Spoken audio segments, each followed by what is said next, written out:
I believe that if you love something, you should understand its flaws better than anyone. I didn't used to love Breath of the Wild.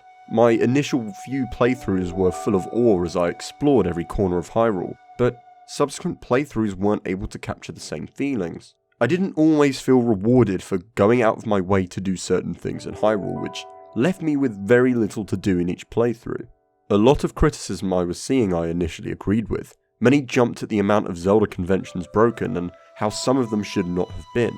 I was also of the mind that if this game had traditional dungeons, bosses, items, and a variety of enemies in it, then the game would be closer to perfect. I began writing a critique about a year ago and noted my initial criticisms, but the more I did so, the more I seemed to disagree with myself. After spending a long time noting this game's flaws, I tried to find evidence and reasons for why this was the case. Why didn't I want to do side quests? Why did I not enjoy doing all of the mainline quests? After finding out my reasons, I went back and tried to play the game with different restrictions and rule sets that would potentially counter my criticism. Using these restrictions, I found that I began to enjoy the game a lot more. I eventually concluded that saying this game required traditional dungeons to be better was a lazy criticism for a multitude of reasons. The true problem with this game was much simpler than needing dungeons put into it. Upon this realization, I continued playing Breath of the Wild in different ways, and soon it became one of my favourite games of all time to replay. While some of the biggest problems in this game could have been fixed with a small change in numbers, other problems would have needed a bit longer in development to resolve. As I said before, if you really love something, you'll know what its flaws are and take it for what it is. I noticed more problems the more I began to love this game. So to truly defend it, I feel like I need to criticize the game as much as possible. I should hopefully cover every significant criticism this game has received and give a substantial reason as to why that may be the case. I hope you enjoy this breakdown of what is probably one of the greatest video games of our time.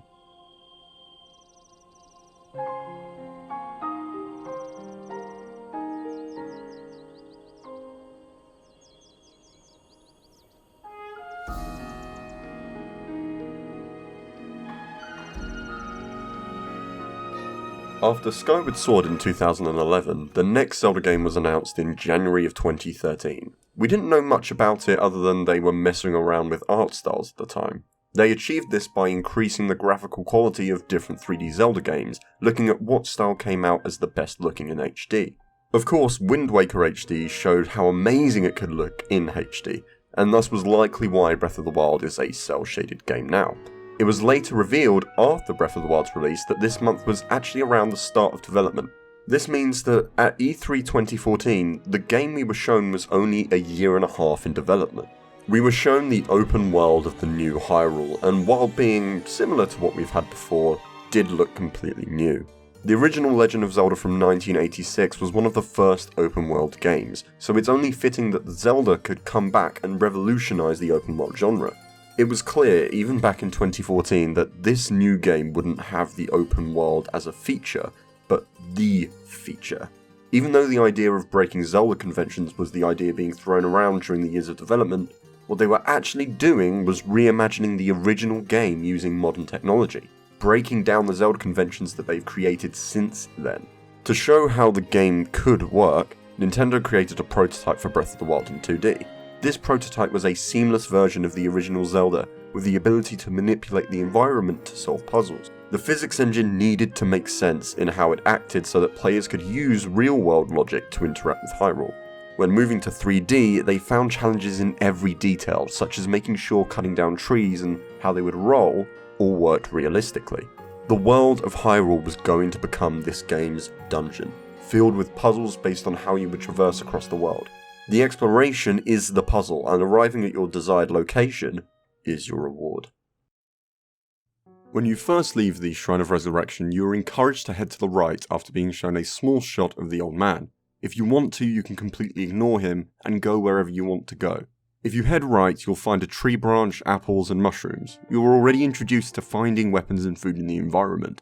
Head over to the old man and he'll guide you a little more if you need. Look at the ground next to the fire and you'll see a cooked apple showing you that food can be cooked. Once you walk past the old man, you'll see a clear point overhanging the pool of water.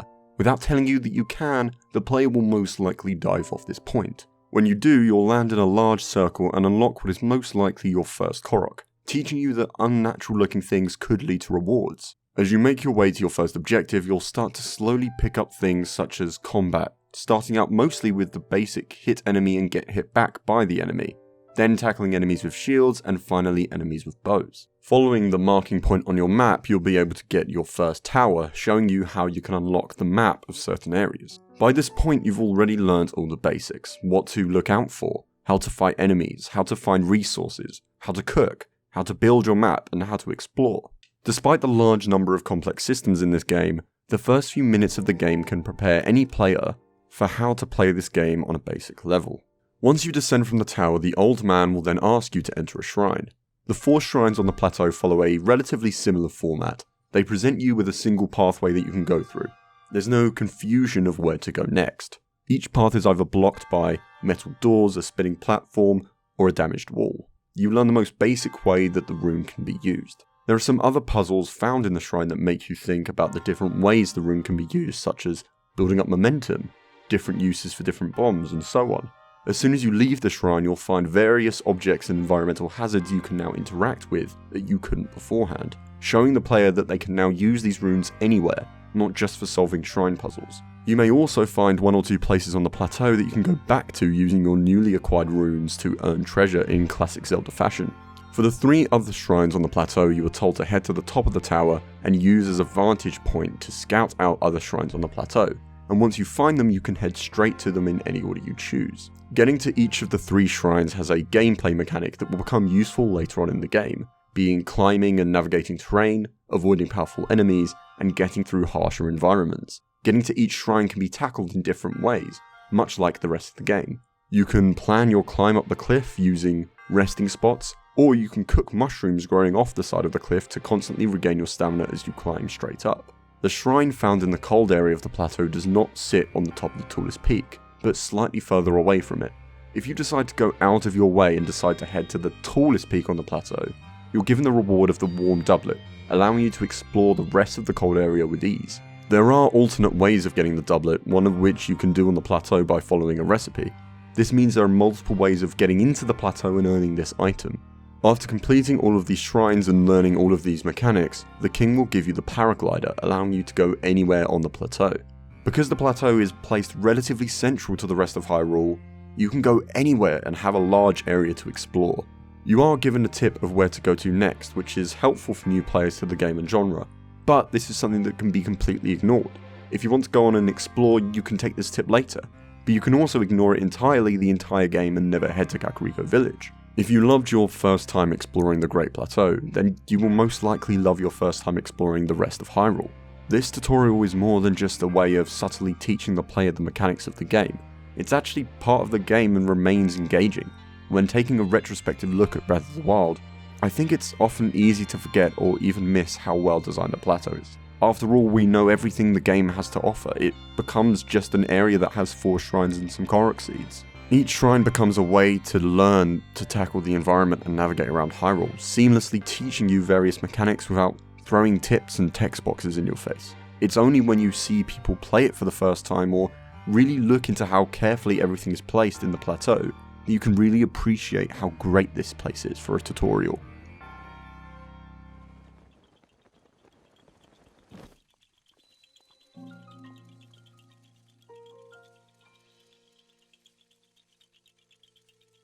Now that you have the paraglider, the rest of the Kingdom of Hyrule opens up to you. You don't have to follow the path to the right straight to Kakariko Village, but many will, especially those new to the series. When I first played the game, I did venture to the right. In almost every direction you head off, the game will place a stable, so that you can at least learn some of the basic concepts. Deciding to head to Kakariko Village means you will come across many things which are tutorial-esque. Firstly, the shrine that you will most likely come across first acts as a tutorial for your paraglider, teaching you how to take advantage of wind direction. Carry on in that direction and you will come across many types of Korok puzzles, enemy camps, a tower, and eventually one of the stables. Here you will learn how to buy items, sell items, and also how to keep a horse. Opposite this stable is a shrine which has an entrance blocked off, where finding a way into the shrine acts as part of the puzzle. While there are many ways of entering, the easiest option, and probably the one you're supposed to do, is to use Cryonis. This shrine also teaches you how to use Cryonis platforming in various ways which can be translated to your movement around the overworld.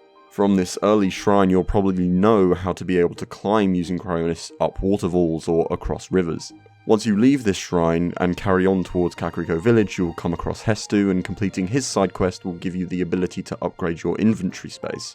Once you've helped Hestu, you will arrive at Kakariko. Here you can buy more armor, do some side quests, and of course meet Impa.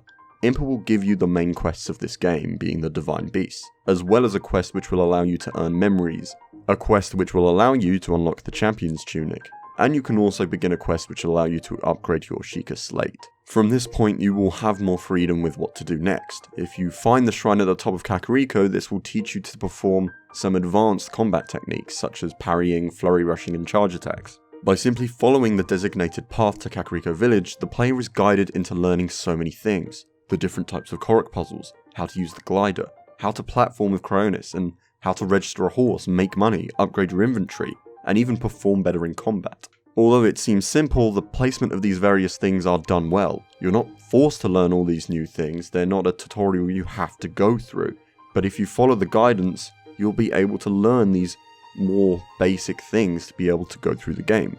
Most players I know that were new to this game genre often made their way to Kakariko Village knowing how the game works very clearly. Hand-holding is gone, you're not forced to learn every little thing. While many tutorials will have you do basic and menial tasks that are quite useless in the long run, Breath of the Wild gives you a small version of the game teaching you how to get to grips with the gameplay. And if you already know how to play, you'll fly through it, but if not, you'll learn without being force-fed all the answers and hopefully leave the plateau ready for the greater adventure. As some of you may know, the original Legend of Zelda game was called The Hyrule Fantasy: The Legend of Zelda in Japan. The series was going to be named after the Kingdom of Hyrule.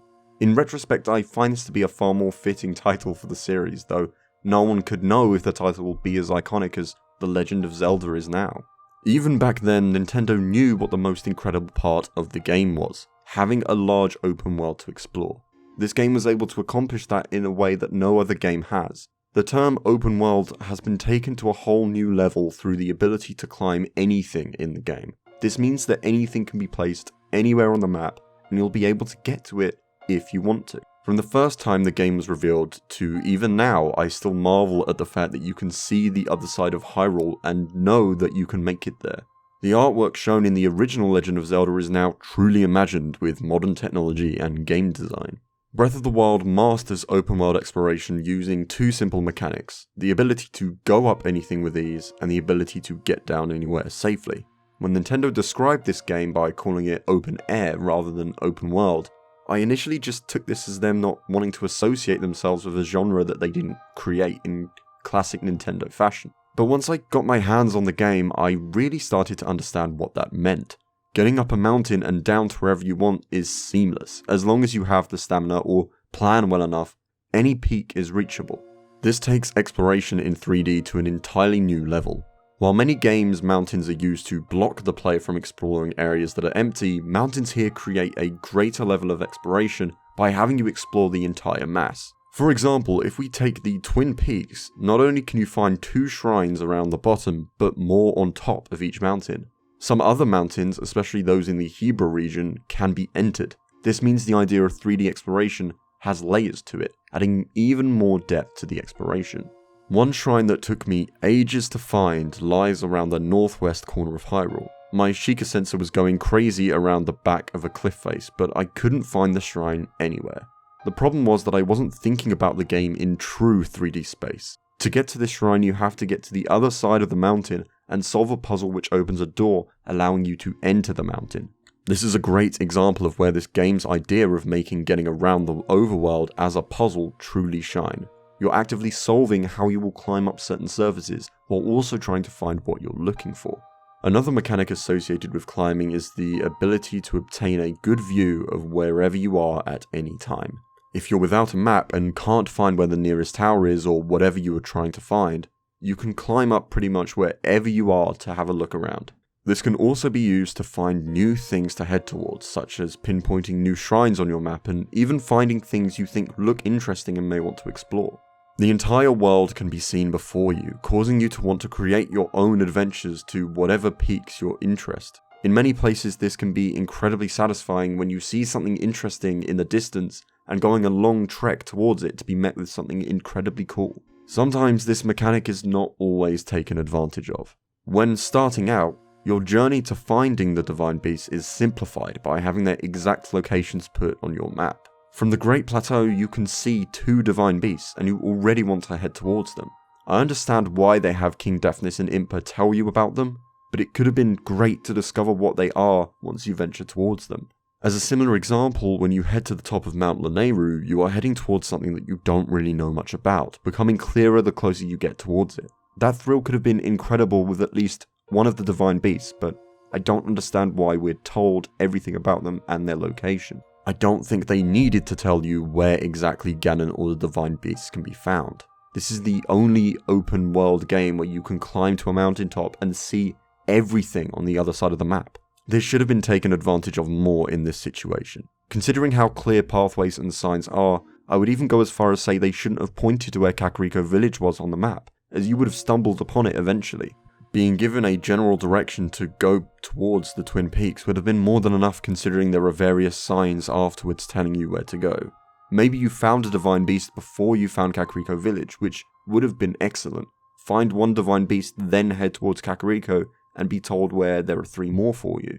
Of course, this only really affects the first playthrough, but the initial playthrough could have been all that more special by just removing those big blinking tags on your map. You should have found out about these things from talking to characters and listening to rumours, stories, as well as visual signs from exploring the world. There is actually one example of this that is done incredibly well in this game, and acts as an example of how the other main quest locations should have been treated. As you explore the world, you'll be constantly coming across certain things that will distract you and take you off almost any path that you might be on. There are many forms of this which we will get to. Of course, I can't talk about exploring the world of Hyrule without having to complain about the rain. I don't mind there being a feature which limits what you can do at random points. For example, if you're caught in a lightning storm, it's a risk to be carrying metal items which may cause you to be electrocuted. You're rewarded for your inventory management if you are carrying around non-metallic weapons such as wooden or ancient weapons. There is no such mechanic found for circumventing rain. If you're trying to climb a mountain and you get halfway up, you're not going to give up and jump down if it rains. What you'll most likely do is stand and wait the rain out. The most you can do to circumvent this is making a campfire if you're lucky enough to find shelter wherever you're climbing. There is no gear that allows you to climb in the rain. What would have been great would be a side quest that allows you to unlock a tent or cover of some kind that would allow you to create a campfire and wait out the rain. This would, similarly to the lightning storms, reward you for carrying certain items in your inventory, such as wooden weapons, in order to be prepared. Sadly, you'll just have to accept letting the game play on while you do something else. While the first journey heading to Kakariko Village is great for learning more about exploring Hyrule, I will argue that there is a significant progression problem here.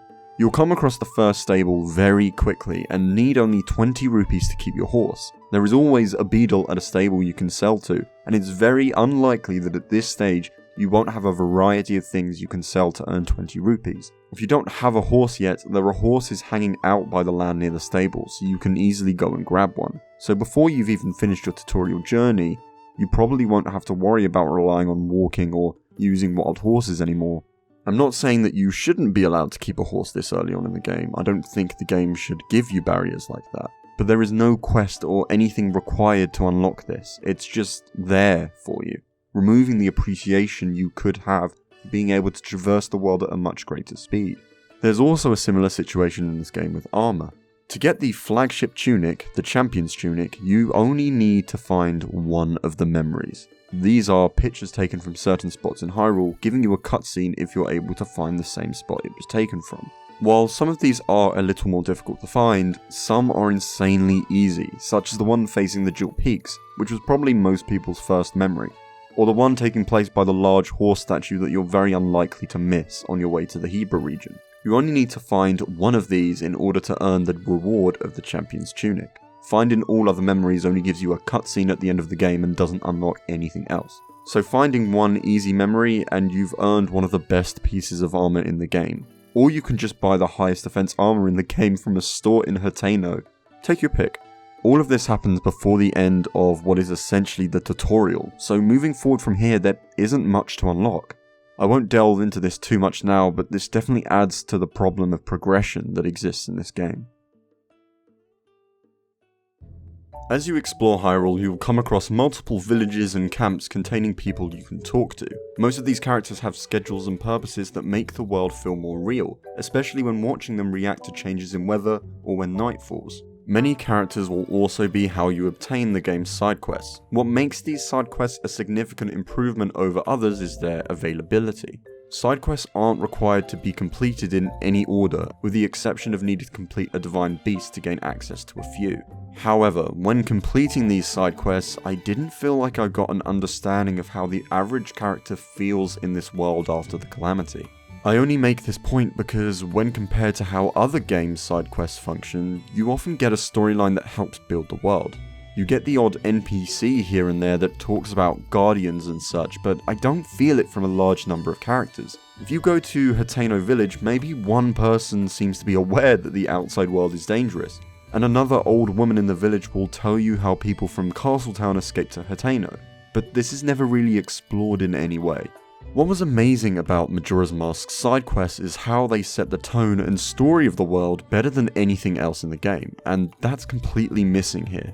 I'm not saying that the tone needs to be set the same way as Majora, with all the characters feeling depressed or worried about the fact that their world has been destroyed, but I feel like the game needs something.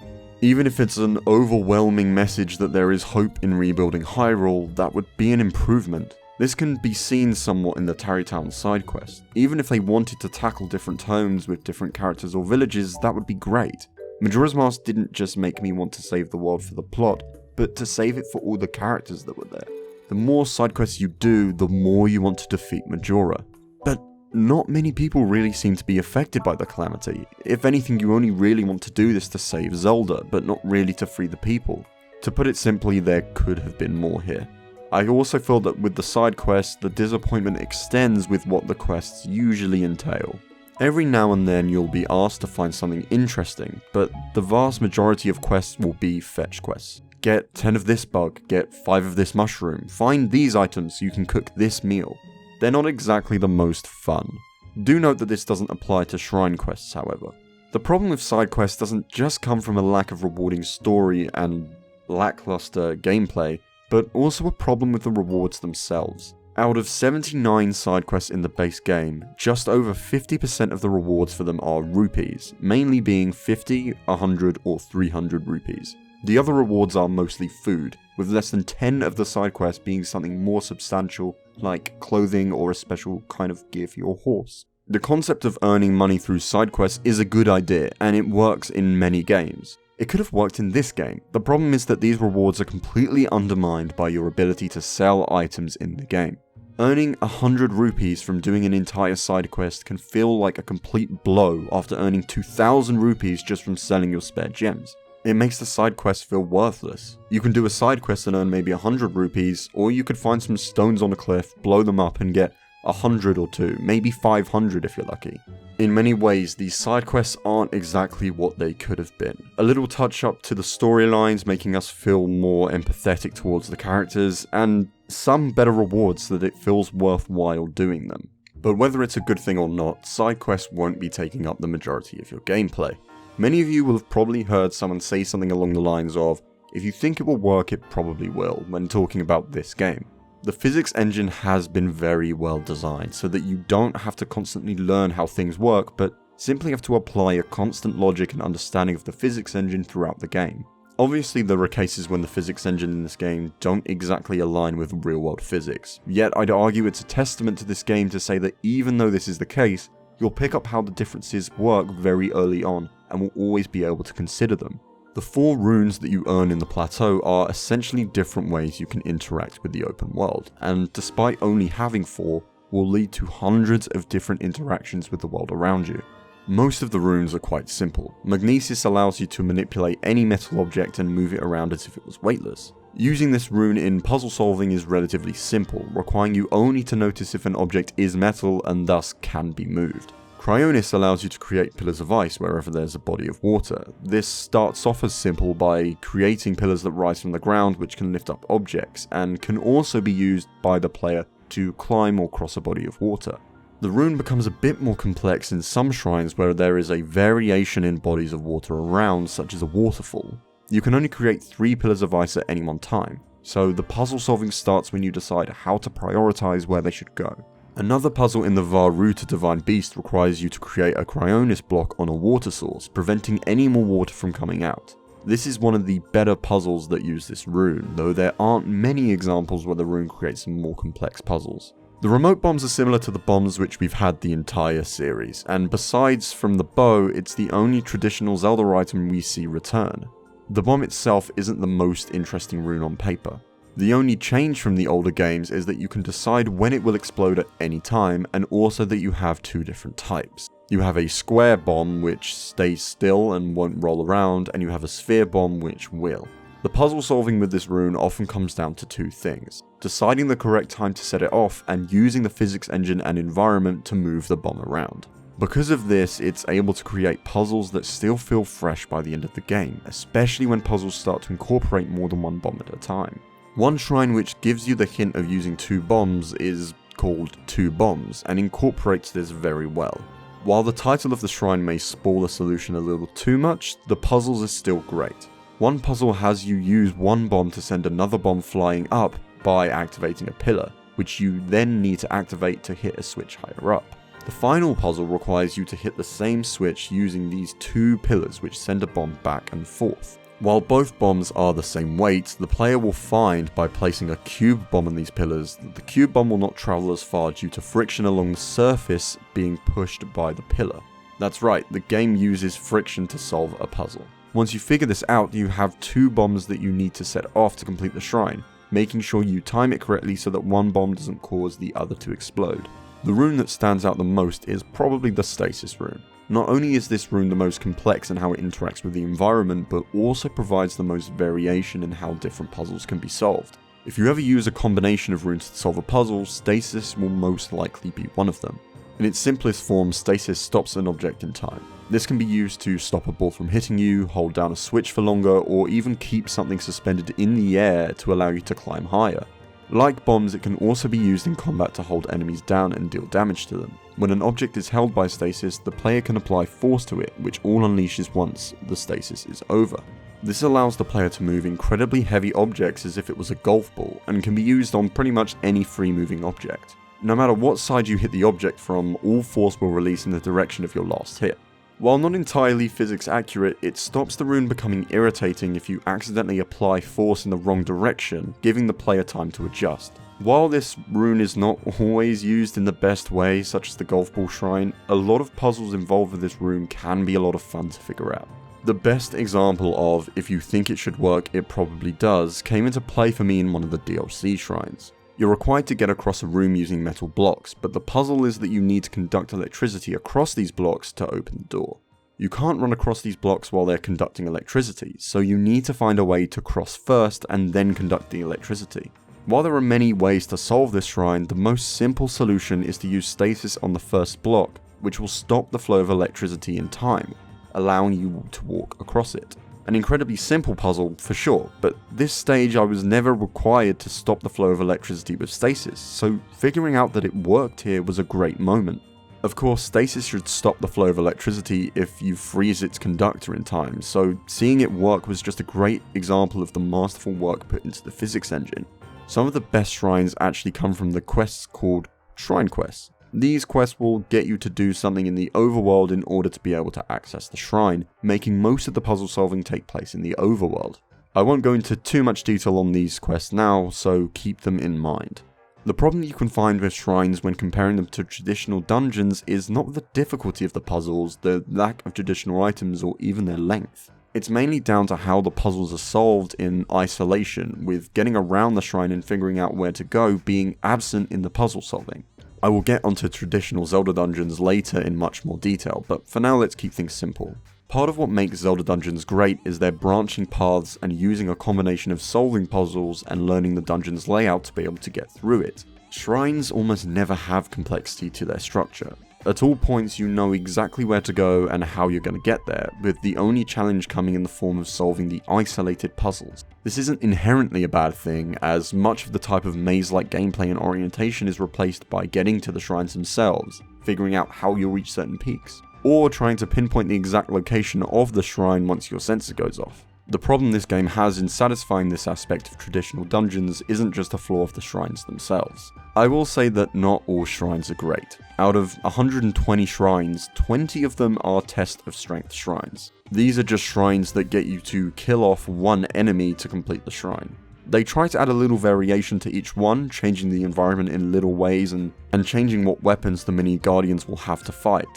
But at the end of the day, all 20 of these shrines feel exactly the same. The only difference being how many hits you have to do and how powerful your weapons need to be to take them down.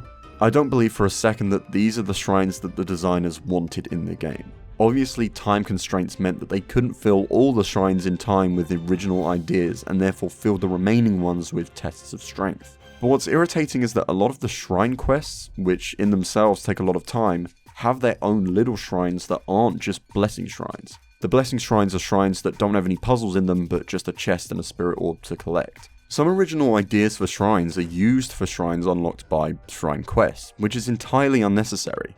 I don't think anyone would have batted an eye if every shrine quest gave you a blessing. This would have made a lot of sense. A simple fix could have been making all shrine quests reward you with blessing shrines and replacing tests of strength with the original shrines that these shrine quests use, if that makes sense. There are 42 shrine quests, and 29 of them use blessing shrines. This means that there are 13 shrines that could have replaced the combat shrines, eliminating the vast majority of them. This would have been a much better balance, making only 6% of the shrines combat shrines rather than 17% of them. Again, this isn't a flaw of Breath of the Wild in concept, just a flaw of not being perfected in time. It's certainly not like they ran out of ideas, considering that the 16 shrines added by the DLC are some of the best in the game. In an ideal world where time and money are limitless resources in game development, I'm sure every shrine in the game would have had either a puzzle in getting to the shrine, whether it's trying to find a way into a cave or up a mountain, or would have had a shrine quest associated with it, and all of those shrines would have included a couple of incredible puzzles. When it comes to the aesthetics, I definitely agree that the variation in design is something to be desired, considering that the 120 shrines have the same imagery and music, and it definitely makes them feel more similar than they actually are. But I believe that the concept of shrines is fine. I don't think that it's a concept that can't work and necessarily doesn't. I think it's a matter more of the game needing to eventually finish up and release, and that's a big cause of the problem. Creating 120 mini dungeons across the map, each with an interesting way to get into them, unique designs and valuable rewards is incredibly ambitious. And while I definitely think the criticism is valid, I don't think it's valid to say that it shouldn't have been done like this. Aside from shrines, you will also constantly come across enemy camps and forts. While shrines mainly focus on testing your puzzle solving and usage of runes, these will simply test your combat and ability to beat large groups of enemies. This is often either a Lizalfos camp or a camp of moblins and bokoblins. Many of them will also include a skull chest, which will only unlock once all of the enemies in the camp have been defeated. Most of the other camps will have chests with good rewards, but won't require you to kill all of the enemies around, or even any of them. These often sit at the top of a fortress, but can sometimes be hanging around in random spots if enemies have taken up camp in ruins. Because of how easy it is to enter and leave an area, you can grab these chests easily, sometimes without an enemy even spotting you. While this is an interesting idea that you could use stealth or speed to earn an item rather than combat, sometimes this means that you can earn very powerful weapons just from dropping down from above and doing nothing, limiting what you have to do to progress and become more powerful.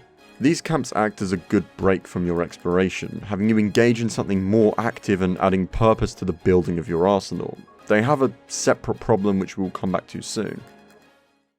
Aside from shrines and enemy camps that constantly appear across the map, you'll come across larger ruins and interesting things on mountains and monuments. They're designed to catch the eye of the player even from a distance, either through their sheer size or by using visual stimuli such as coloured lights. A lot of my original journeys in this game would be heading towards these monuments while getting constantly distracted along the way, and it worked as a great gameplay loop. Find a high vantage point and spot a monument from that point, head towards it, and explore everything along the way.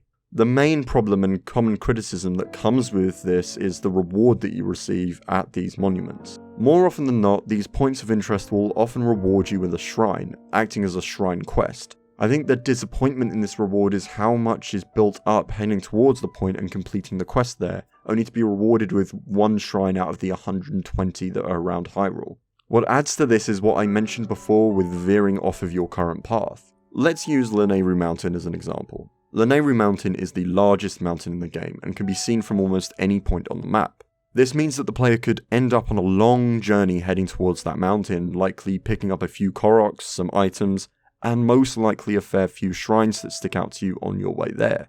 If you decide to head to this mountain, you'll notice that the peaks look stranger and stranger, and eventually you'll come across Nadra.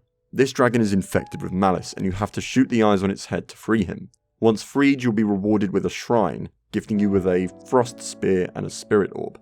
And that's it. The reward is somewhat disappointing for something that builds up to such a great extent. You have to remember that it's super easy to get spirit orbs considering how many there are, so the spirit orb reward is nowhere near sufficient for the harder shrines, and especially not for the harder, longer shrine quests. The better reward is often what you find in the chests, or at least it should be. But a frost spear that will soon break? Not the best, especially because eventually they'll be everywhere. I even felt this way about other longer shrine quests such as Eventide. By the time I got there, I almost had thousands upon thousands upon thousands of rupees, but your reward for completing that entire quest is one shrine and 300 rupees. The reward scale is off. However, this is definitely not the worst example of it. There are some other places around Hyrule that will capture your attention, yet provide you with no reward at all. While there are many examples I could pull from, the most frustrating and infuriating example of this is probably the Colosseum. Seeing it off in the distance on my first playthrough, I was very excited to explore it. Of course, after I arrived, I noticed a large number of enemies hanging around. I used a combination of stealth and running to explore this area, only to eventually figure out that there was nothing there. There's just enemies. Maybe you want to come here to kill enemies and take their weapons, but that isn't too special here more than anywhere else. If you're playing in Master Mode, you'll likely end up breaking more weapons than you earn. It's only if you have the DLC that you can earn one piece of the Phantom Armor. This should have always been here as an absolute minimum. A combat area that rewards you with a damage up armor piece is highly appropriate, perhaps requiring you to clear the Colosseum to earn it by having one of those skull chests, but instead there's nothing. When a game focuses on exploration, it's important that the reward satisfies exploring appropriate areas. Large monuments, ruins, and points of interest will always intrigue the player on their first playthrough, but have the potential to be dissatisfying. This probably leads to certain areas being completely avoided on future playthroughs if they yield little purpose. It's not a problem if a shrine quest or something similar rewards you with a shrine. Spirit orbs are this game's version of experience points, so it's appropriate that you would earn a spirit orb with longer quests. Yet, a lot is dependent on the reward in blessing shrines being of good enough value to be a reward in itself for the quest. When it comes to these longer quests like the one on Lanayru Mountain, I feel that the chest inside the blessing shrine should be that reward, and it should make the quest have its own purpose. There aren't too many things to unlock in the game, but there are certainly enough armor pieces and armor sets that could act as good rewards for these situations, especially considering the majority of these armor sets can be bought at stores. It's a combination of being able to get rupees very easily, allowing you to buy armor sets easily, alongside these longer quests giving you insufficient awards that causes this off balance in the exploration of the game. Alongside shrines, enemy camps, and monuments, you'll come across Korok puzzles. Despite some Korok seed locations seeming stupidly obscure, I feel like I always know what is a Korok location and what isn't. For example, seeing a lone rock on a cliff shouldn't really indicate to me that a Korok puzzle is there and I should investigate it, but somehow it does. Of course, this is a testament to the amazing visual design of the game. These small puzzles dotted all around Hyrule mostly just fill out empty space, but they are a good way of rewarding the player for always keeping one eye open. I will say that the density of Korok seeds is a bit off. There are some areas that are just completely barren and other areas with large clusters of Korok seeds all around. It's not too much of a problem though, you really won't go very far in an area without having at least one to find and can easily be collected along the way. Most of them are disguised very well, but I don't really feel that any of them are ever outrageously obscure. If one of them is hiding under a rock, it's almost always clear that that rock is out of place. And the more of them that you find, the easier it will be to find the rest. I think the infamous issue with Korok seeds is more about the reward you get for finding them all. While I do think it's pretty hilarious, I can certainly see it being argued that players should receive some kind of reward, such as, I don't know, being able to start a new save file with the Tunic of the Wild as your starting outfit, or a Hestu costume, or just something. I guess players just want something. I'm personally a fan of the golden pile of shit, but I can't imagine spending all of that time not knowing what your reward will be and receiving that. If you find all the Korok seeds, it's likely that you don't have a single thing left to do, so there's no point in giving you an item to use across the world of Hyrule unless you're one of the few players who will complete a file and then keep it to find exploits and play around with the engine.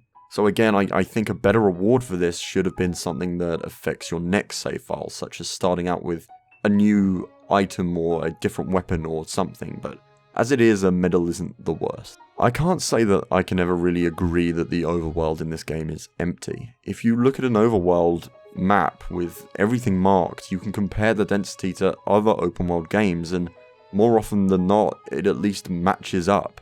If you get rid of Korok seeds, maybe there's a bit of an argument that there's lots of empty areas, but despite this, I feel like there's always something to do across the map. Almost every single fraction of the map will have an enemy camp, a shrine, a few Korok puzzles, or maybe some plants and animals to allow you to stock up on resources. Yes, it's not as dense as it could be, and yes, you might be walking for a minute and not find anything, but I'm definitely someone that argues that the density is more than sufficient in this game. Whether it's in the overworld, enemy camps, shrines, or in the Divine Beast, you're going to be fighting some enemies. Your ability to defeat enemies is somewhat essential to the progression of the game. Although the vast majority of encounters you can completely ignore, there will be some that you have to do in order to progress. Optional fights throughout the game will also allow you to earn more equipment and resources to help you progress. In both circumstances, it's important that the combat is both helped by your more powerful equipment and rewarding you for your high level of skill and mastery of the combat system. The combat system for Breath of the Wild is a massive step in the right direction for the series. Other 3D Zelda games have had very limited combat systems which don't allow for the combat to be mastered to a high level, meaning there is a lack of a significant skill gap from the start of the game to the end of it. Ocarina of Time had a very simple combat system that didn't change when enemies became more difficult, requiring the same strategy of backflipping and jump attacking or spamming the spin attack. The series slowly added more to the combat over time. In Wind Waker they gave us the reaction-based parry attack, and Twilight Princess introduced a vast array of different moves. Sadly, all of these moves were optional, which meant the game couldn't make these moves necessary. All of these complex combat techniques they introduced just made the combat look flashy, but didn't really change what you needed to do in order to defeat your enemies. Skyward Sword is when things started to become a bit more interesting. The basic sword combat requires you to attack from 9 different directions. Enemies become more complex as they restrict the number of attacks you can do, with the hardest enemies limiting you to only one direction. This keeps the player engaged during combat, actively needing you to pay attention to the enemy to make sure you attack correctly. You can't just go into a fight knowing the exact strategy and timing that you're going to use, you need to think. Not only is the swordplay active, but the game introduced a parry system. This rewards you for introducing good timing and taking the risk to leave yourself vulnerable. If you mistime a parry, you will get hit. If you time it well, your enemy will be open to multiple attacks from any direction. This adds another layer of skill and complexity to the combat system, and depending on how good you are at carefully choreographing your attacks and being able to parry correctly, you can either fly through the combat or find it extremely challenging. This combat system was the best in the series so far, with its only flaw being the controls rather than the concept. The parry was carried over into Breath of the Wild, and it pretty much acts in the same way as Skyward Sword, but it's nowhere near as useful. If you parry an enemy, they will be open for a few free hits and cannot be hit back. While this is an advantage, it's significantly undermined by the introduction of the Flurry Rush. Instead of parrying at the right time, you can avoid an attack by jumping away. If you time this correctly and jump in the right direction, you'll be able to Flurry Rush, a move which slows down time as you rush towards the enemy and get multiple hits in. If you do not time a flurry rush correctly, you'll dodge an attack and can carry on or try again. If you miss a parry, you get hit and take significant damage. If you flurry rush, you'll get more hits than if you stagger an enemy with a parry, and you also have a much smaller risk of getting hit if you time the dodge incorrectly. There are very few times when a player should realistically consider going for a parry over a flurry rush. Another significant disadvantage of the parry is how it leaves you open when engaging with a large group of enemies. Parrying one enemy will not stagger the other surrounding enemies, meaning that even if you parry successfully, you can still get hit by other enemies around you. This means that in group combat, you probably should completely avoid parrying, and you should try and focus to get a flurry rush, as you have a much lower chance of being left vulnerable, and can sometimes lead you to getting a few hits on surrounding enemies as well. An alternate use for the parry in this game is the ability to disarm an enemy. If your shield guard stat is higher than the damage output of the enemy, including the attack power of the weapon, then the enemy will be disarmed. This means you can fight them without a weapon. However, for this to be the case, you will either need a shield with a very high shield guard, or an enemy with a very low attack output. This is somewhat rare to come across. Not only is it rare, but there's no information in the game which really tells the player how this works. You also can't find out in the game what the individual attack powers of different enemies will be, so unless you already know every enemy's attack power, as well as the output damage of their weapon on top of that, you can't really decide in the moment whether parrying the enemy to disarm them will be useful. Even if you can do this, the enemy would have to be weak, making disarming them an entirely unnecessary process anyway. Therefore, even considering disarming, parrying is still not very useful for the most part. There are some more powerful enemies in the game, such as Lynels, that even if you have a high shield guard number, you still can't disarm them. There are very few attacks in the game that parrying may be a safer option than flurry rushing due to them being AoE attacks. But there really are only a handful of these attacks found within the game. This game has a hidden XP system, which keeps the difficulty to a relatively appropriate level as you complete more Divine Beasts. While this system considers the increased strength of the weapons you will have obtained, there is one thing it does not consider: the increased skill the player will have obtained. Enemies do not become faster. They simply do more damage and take more damage. This means that if you've mastered the flurry rush timing of a bokoblin 1 hour into the game, you will have mastered the timing of a bokoblin 80 hours into the game. The difficulty doesn't really change. Maybe if you don't have powerful enough weapons causes it to be a longer fight. Definitely doesn't require your skill to constantly increase throughout the game. This combat can probably be fixed really easily. Flurry rushing just needs to be either less useful, or parrying needs to be made more useful. Having to actively balance your options would be great, but here there is no real reason to choose to parry over flurry rushing because it's just undermined by it. I feel like there are a few ways this could have been done.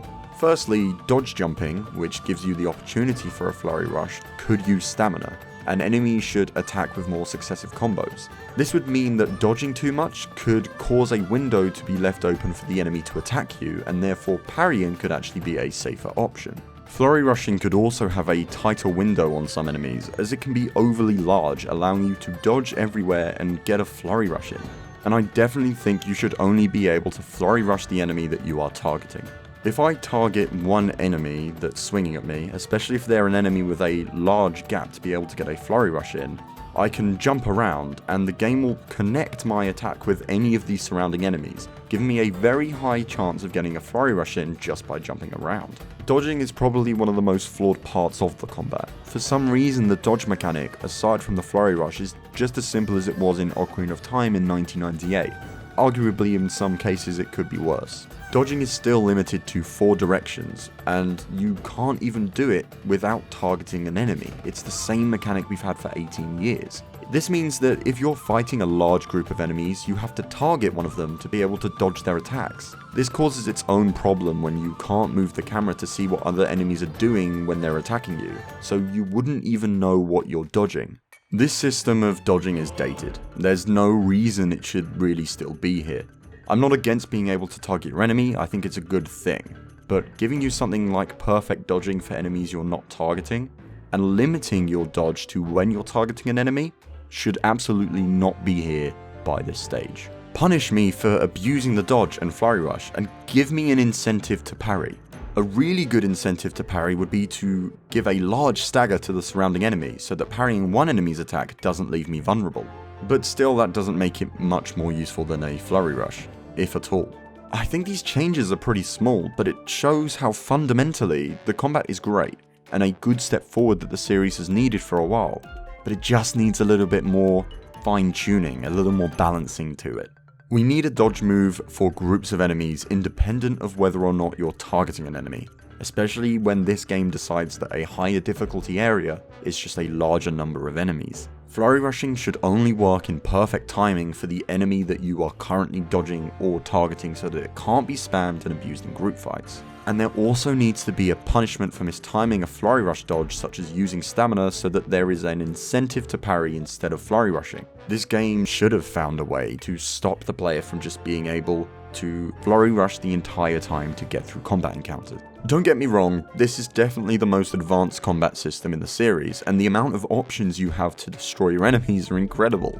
You can use stealth, you can take advantage of the physics engine, you can use your runes, the multiple weapon types, and even give the enemy a metal weapon in a thunderstorm, which is not quite perfect yet. The basic combat is just behind where it should be, though the series is definitely heading in the right direction.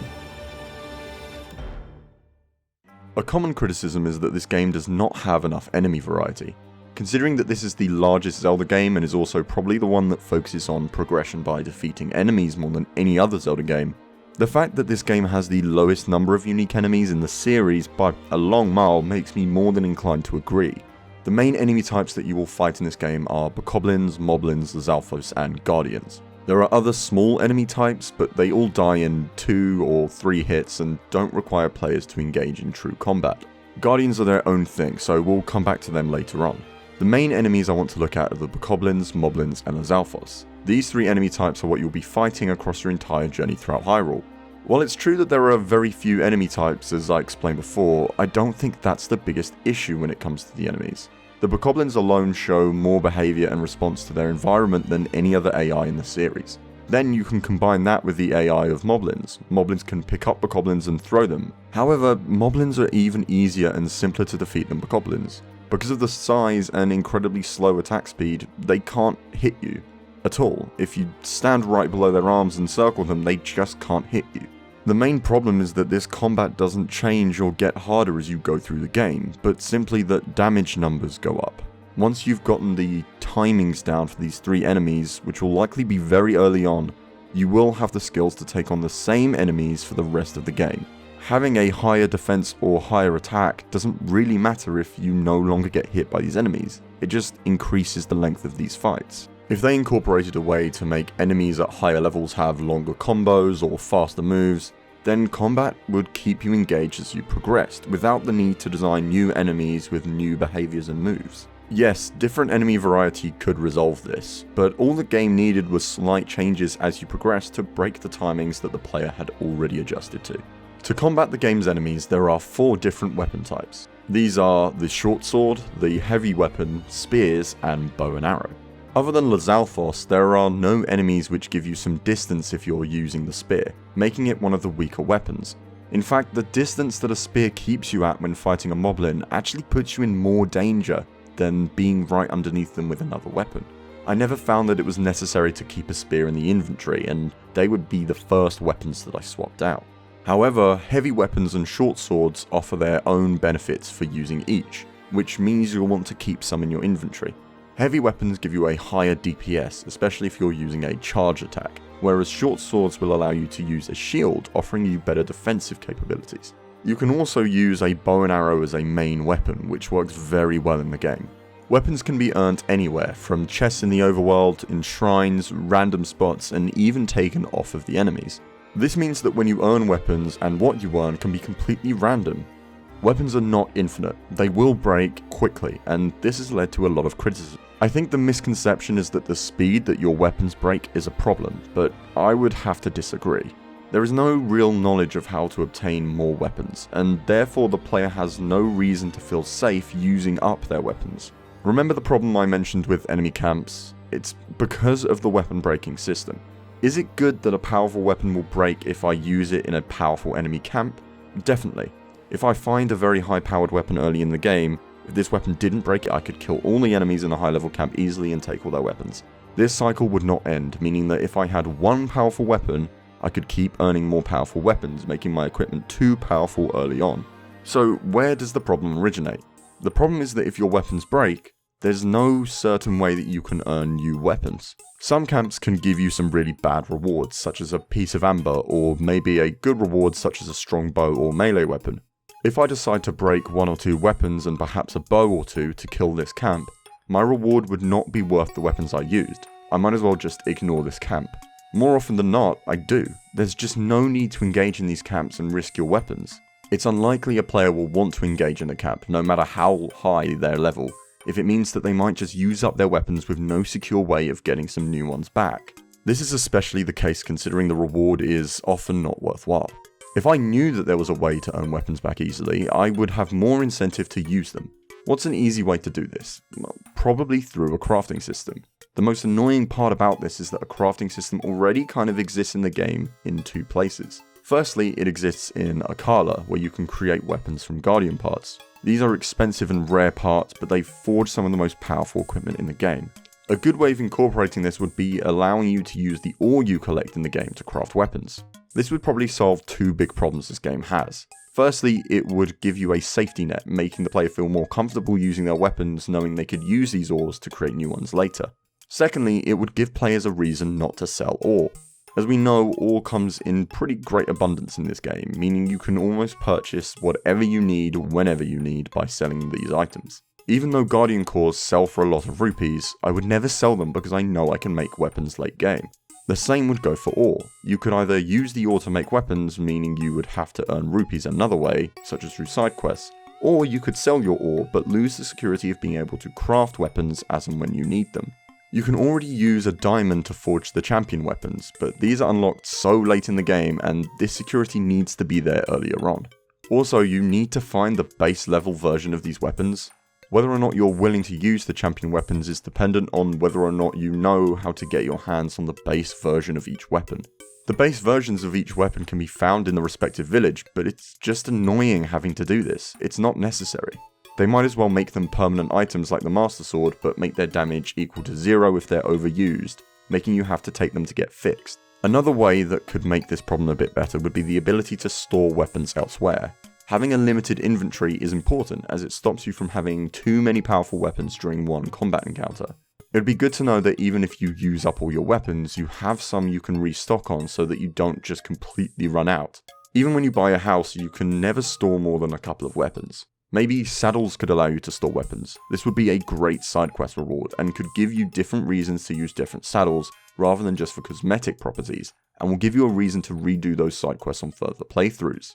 Not only is it a problem that you never know how to get a weapon at any given time if you need one, but elemental weapons, some of the most powerful weapons in the game, are given at random in chests found within shrines.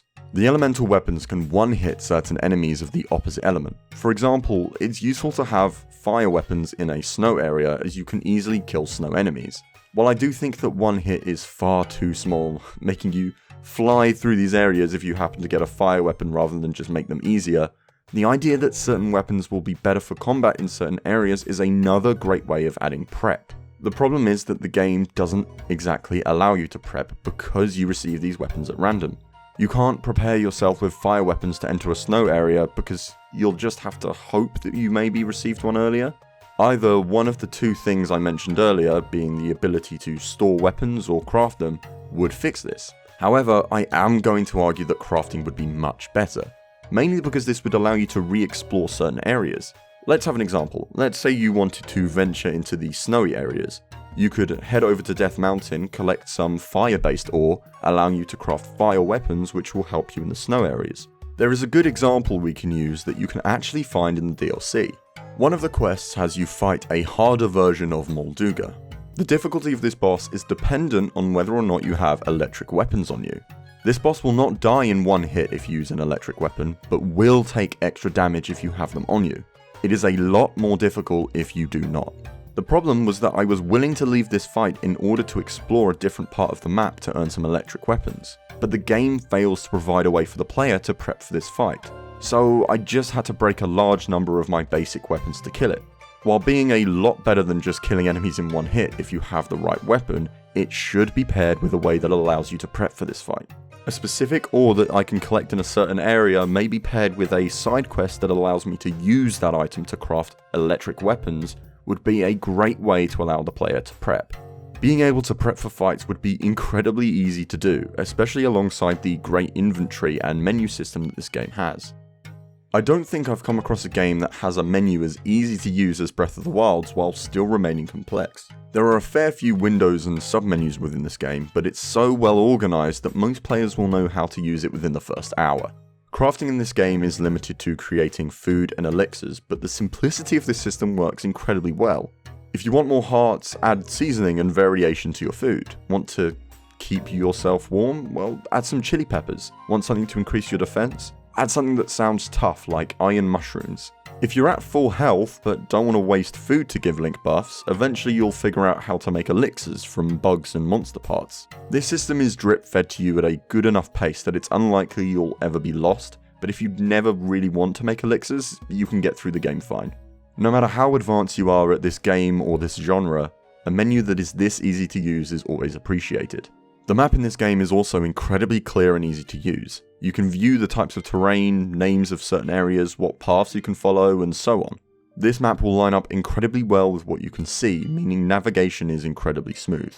Honestly, part of me wishes that it was harder to unlock the towers to see the map, as it's too useful.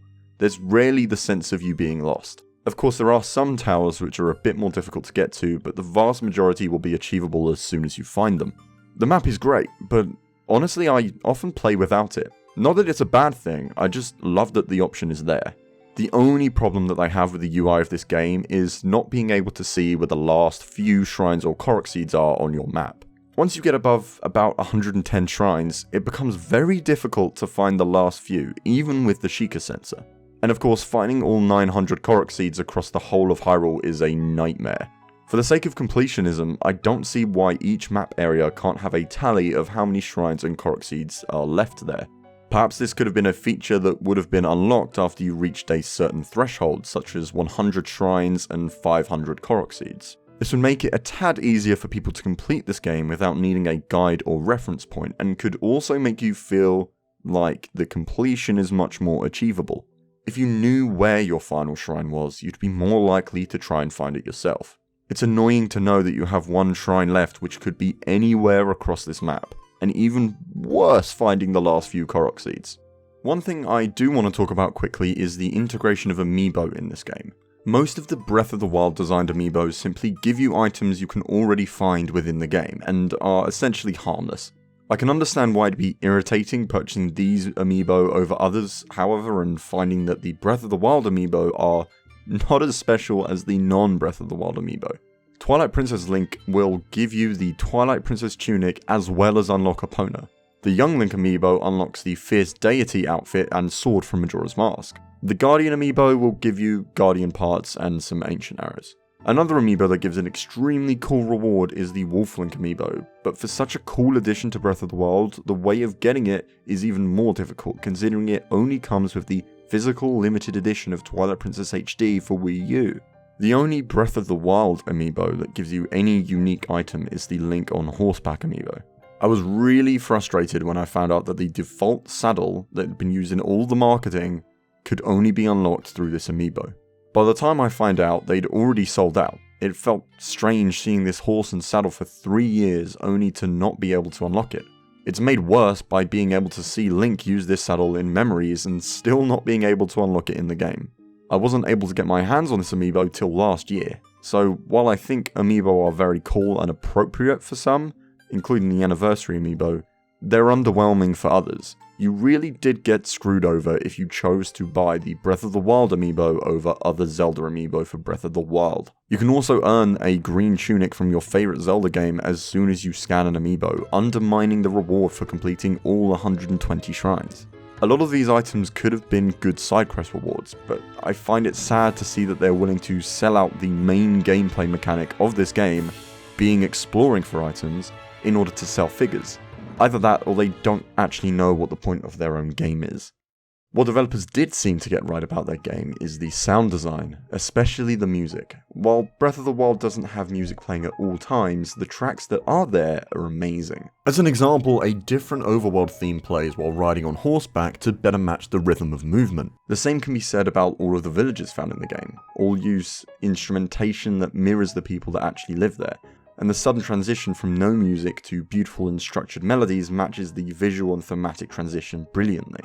The Temple of Time theme in this game no longer has the famous choir singing from Ocarina of Time, because, well, there's no longer a choir.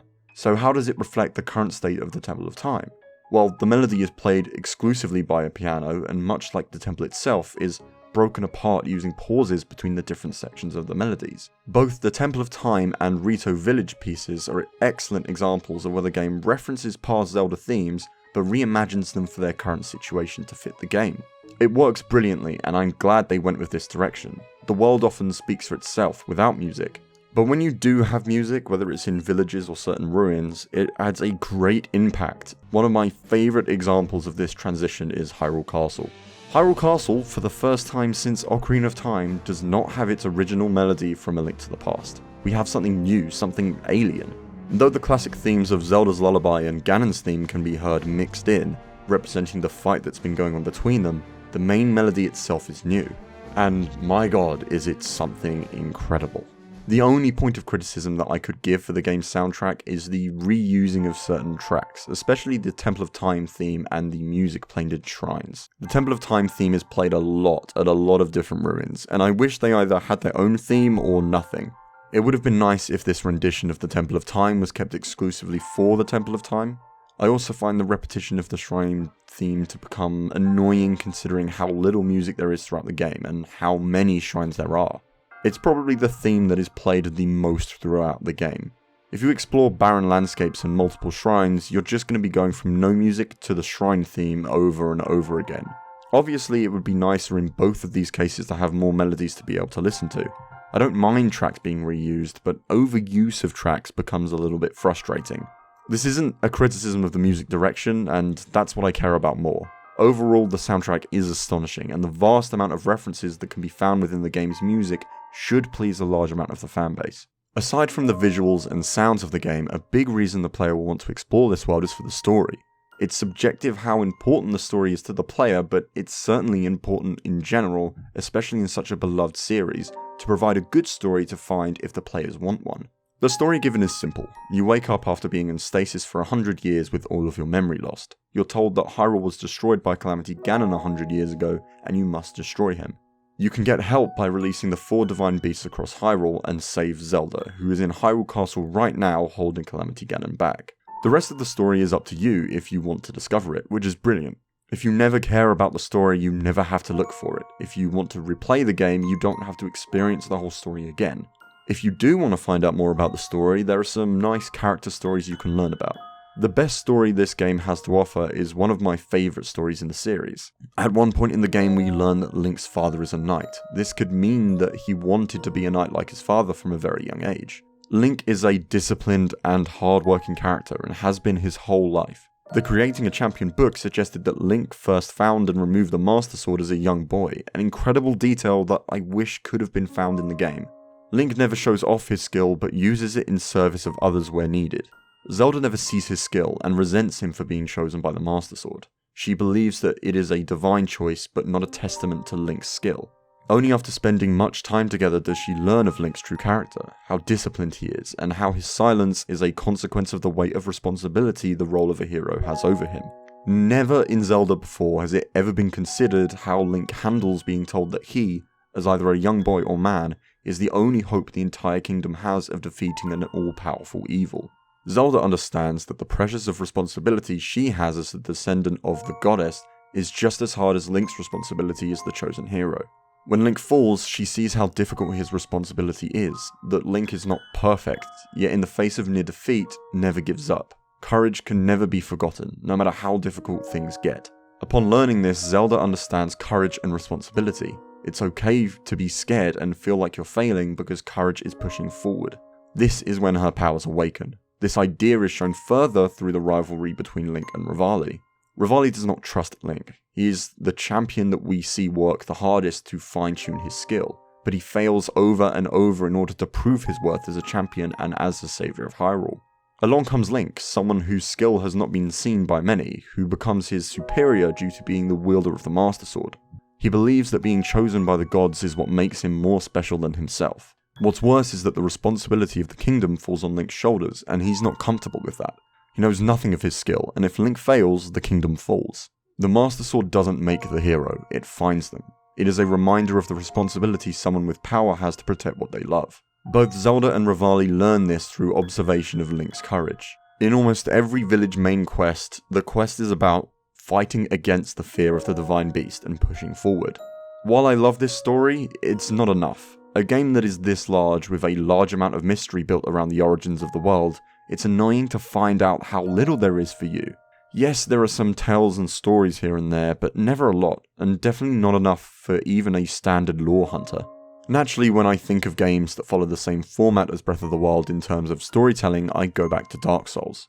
Each game feels like there has to be a large book containing the entire world story, with bits here and there being found in dialogue and item descriptions. If you dig deep enough, you will find answers. Breath of the Wild often alludes to the idea of a larger story, but never gives you anything if you want to find out more. The most you'll get is from the diaries of certain characters. This is a starting point, but it would be nice to have more, especially with a main storyline as simplistic as great ancient evil took over our technology, killed everyone, and now you must take back control of some of the technology and destroy the evil. What's annoying is that there's actually a lot more examples of lore for this game found within the art book. It's a shame that they didn't decide to incorporate this into the game itself. It's great that this world has a lot of story behind its various areas and characters that can be found in this book, but it really needed to be in the game for players to find. I love where this story starts and the potential it has, but myself, along with many other people, have a lot of criticism for its simplicity and its lack of storytelling outside of a few characters.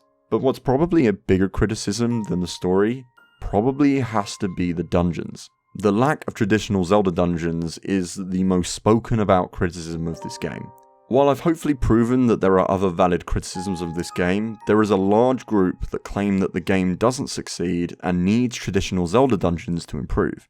Hopefully, I can prove to you that this is incorrect. Dungeons are a staple in the Zelda series, and before Breath of the Wild had arguably become more important to the gameplay than anything else. I would argue that this wasn't always the case, especially in the earlier 2D Zelda games, with exploration and overworld quests making up just as much of the gameplay as the dungeons. While all Zelda games still have quests between dungeons, the later Zelda games, especially the 3D ones, are very dungeon focused. Twilight Princess did something different by creating different set pieces between the dungeons rather than requiring you to just explore new areas, but not all Zelda games have done this as well. And because of this, a big part of how people judge Zelda games is how great the dungeons are. I often categorize Zelda dungeons into two to help analyze them: labyrinths and mazes. To clear up these definitions, a maze has multiple pathways you can choose to try and get through, though some will lead you the wrong way.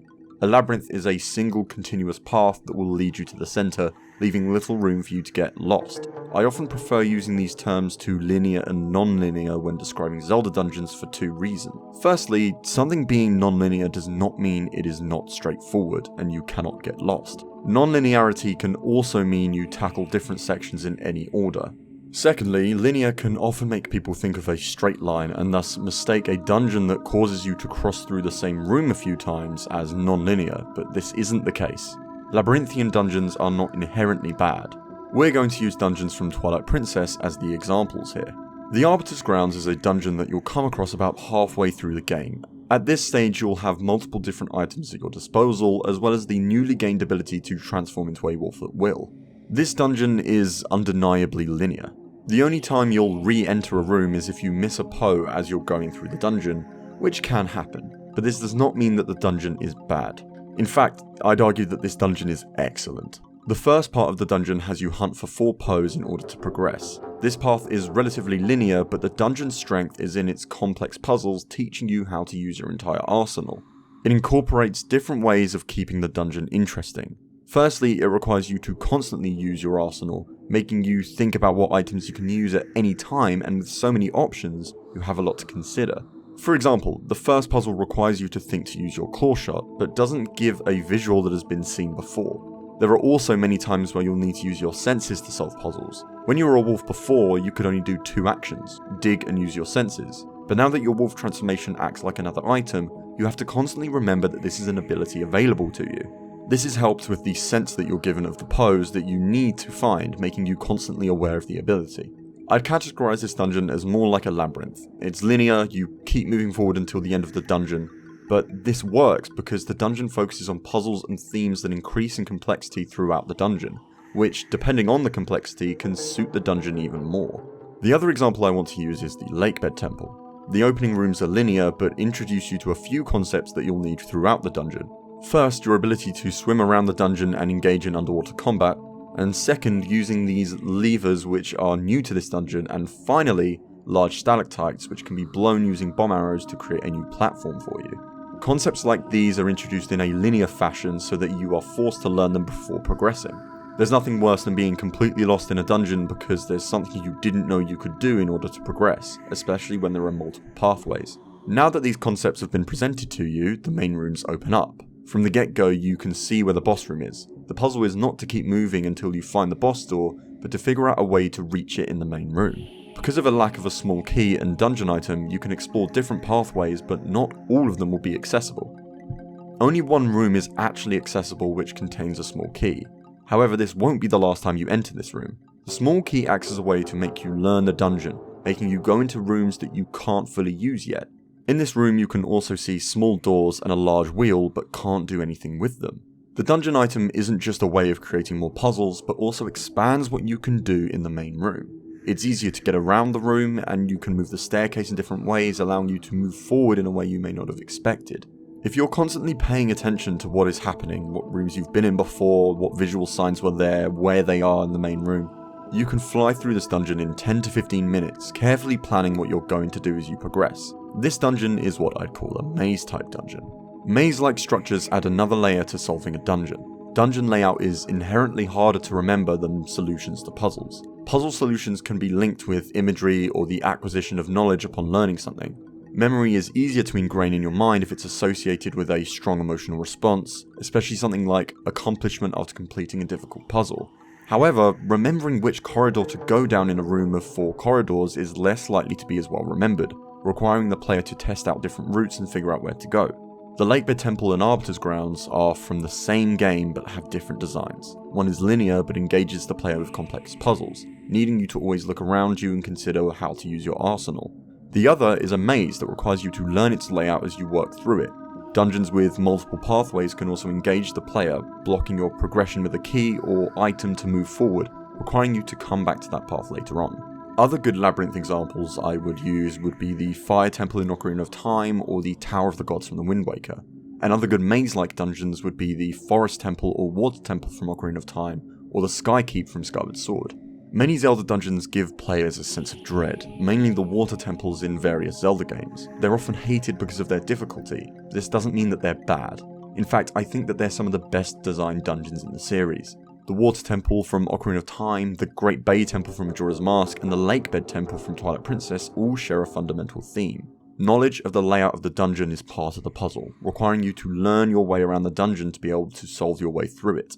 While it's a fair bit of an easier dungeon, the Lakebed Temple's central room means that if you make a mistake, you can fix it in the same room. I'm not going to argue that the water dungeon couldn't be more accessible like the Lakebed Temple, but in terms of the dungeon's design and concept, I think it's exceptional. I often find that when I revisit Zelda games, it's these dungeons that keep me the most engaged. Unlike other dungeons, I can't just blaze my way through them by remembering the solutions to the individual puzzles. I have to relearn my way around the dungeon to solve it. Other labyrinth dungeons can work if they have increasingly complex puzzles and ideas, despite becoming much easier on repeat playthroughs. One of Breath of the Wild's most common criticisms is that the game requires traditional, longer dungeons to work. Before I went into my take on this criticism, I wanted to break down what it really meant in terms of gameplay. When you break down a Zelda dungeon, what is the philosophy behind how they keep the player engaged? From that, we can apply this philosophy to Breath of the Wild with or without traditional dungeons. Before I explore this, I'm going to go through every aspect of the game's main questline. The main quests are the only part of the game that your average player will do consistently on subsequent playthroughs, Thus, if you find the main quest boring, then it's very likely that you'll find replaying this game boring. For a game that thrives on having little to no hand-holding, I didn't feel like my hand was let go once during the main quests. You're told where each divine beast is from the start, and once you get to that divine beast, the elders tell you step by step what they want you to do and where they want you to go. Figuring out a way to get into a dungeon is certainly a convention I've missed from Zelda, and it's not something that would ruin the game's lack of hand-holding and linearity, considering this is something that opposes that ideology. Most of the quest lines required to board the divine beasts are very underwhelming. For Vah Rudania, you have to find Yunobo and then walk him up to a valley of monsters. For Vah Ruta, you have to make your way into Zora's domain, collect some arrows while sneaking around a Lionel, and for Vah Meadow, well, you have to find Teba, who's put on your map, then do a challenge of shooting 5 targets. I mean, this one is definitely the worst out of all of them. Finding Teba is not a challenge. You're told exactly where he is, you can glide straight down towards him, so I'm not even willing to count that as part of the quest. When you meet Teba, he wants you to test your skills by having you shoot 5 targets while flying around, and this takes about 20 seconds. Not only are the 5 targets incredibly easy to hit, considering you will see 5 at any point, not requiring you to move around, but you're permanently suspended in the air and constantly regain stamina, which means you can use the in-air slowdown the entire time. This is insanely easy to complete with a large amount of time left. After that, you can head straight to the Divine Beast fight, and again this is the easiest one of the 4. You're given 20 bomb arrows and all you have to do is hit the turrets around Vah Meadow. While you're flying around the turrets, they will try to hit you. However, if you constantly move, they can't. Within the most ridiculously simple main quest in any Zelda game is the most pathetic bow fight. Just fly forward and when you're near a turret, take as much time as you need to aim. The only one I find actual enjoyment from is probably the Gerudo quest. It's still relatively short considering all you need to do is buy an outfit at one location, then you're sent to the Yiga hideout to collect an item. I feel like there is a missed opportunity here that could have made this quest even more interesting if the Gerudo didn't exactly know where the Yiga hideout was. If you explore the entire area, you're rewarded with the knowledge of already knowing where it is. But if you didn't, perhaps you'd need to spend time talking to various characters in town or at the market to try and pinpoint its location. Each main quest could have had something like this. Perhaps the location of the Lionel wasn't known, but you could piece together that he uses lightning arrows and follow a trail of them. Maybe nobody knows exactly where Teba has gone, but you hear one person mention that Teba went to practice his skill, while you find out from somewhere else where the training grounds might be. Things like this would have made main quests more satisfying than following a pinned point on the map. Following a map is never something that Zelda has had in its quests, and is even more out of place in this game. But at least the Yiga hideout offers some different gameplay. You'll probably look forward to this quest as it offers you a stealth section, which is never really forced on you at any other point in the game. This is one of the few parts of the main quest that keep it fresh. This section definitely could have been a bit longer, considering there's only 2 small rooms you need to go through, and the entire second room can be passed by just climbing over everything. There's a DLC version that I think is actually far superior by forcing you to carry an orb through one of the rooms, meaning you can't climb. Sadly, this only applies to the second room in the hideout. The other main problem with the Gerudo quest is, again, like all the other main quests, how easy it is to earn the clothing that you need. It only costs 600 rupees, which I was able to collect from a single collection of ore while making my way there, receiving topaz and a few pieces of amber. If I hadn't been able to buy the Gerudo clothes by selling these gems, I would have perhaps resorted to some side quests. Maybe someone at the Oasis would pay me to take down the Molduga. Maybe someone wanted me to explore the desert for treasure. This would have added options to the main quests, allowing you to choose on repeat playthroughs what quests you do to earn the money. Maybe you did all of the side quests in another area and you already had enough money, which is fantastic. Or much like the Great Plateau, perhaps you could do a side quest to earn clothes, such as maybe doing a favour for this person instead of having to pay them. There is a side quest in Death Mountain that you can earn to get the Flamebreaker armour, but I've never reached a point, especially going through Death Mountain and all of the mines, where I didn't have enough resources to just buy it. Rebalancing this would make replayability a lot better, while also making side quests more relevant to this game. Every village you go in has a few side quests you can complete to earn rupees, yet in most playthroughs of this game, I never found myself ever needing to do a single side quest, either in a main quest village or anywhere else for that matter. The only way I found myself enticed to do side quests is if I didn't allow myself to sell any items, and this meant that if I wanted rupees, I needed to do side quests to earn them. What's worse than being able to buy these clothes easily is the fact that you can not only make your money back in the Yiga hideout from the chests that are just handed to you, but you'll end up making more than you spent.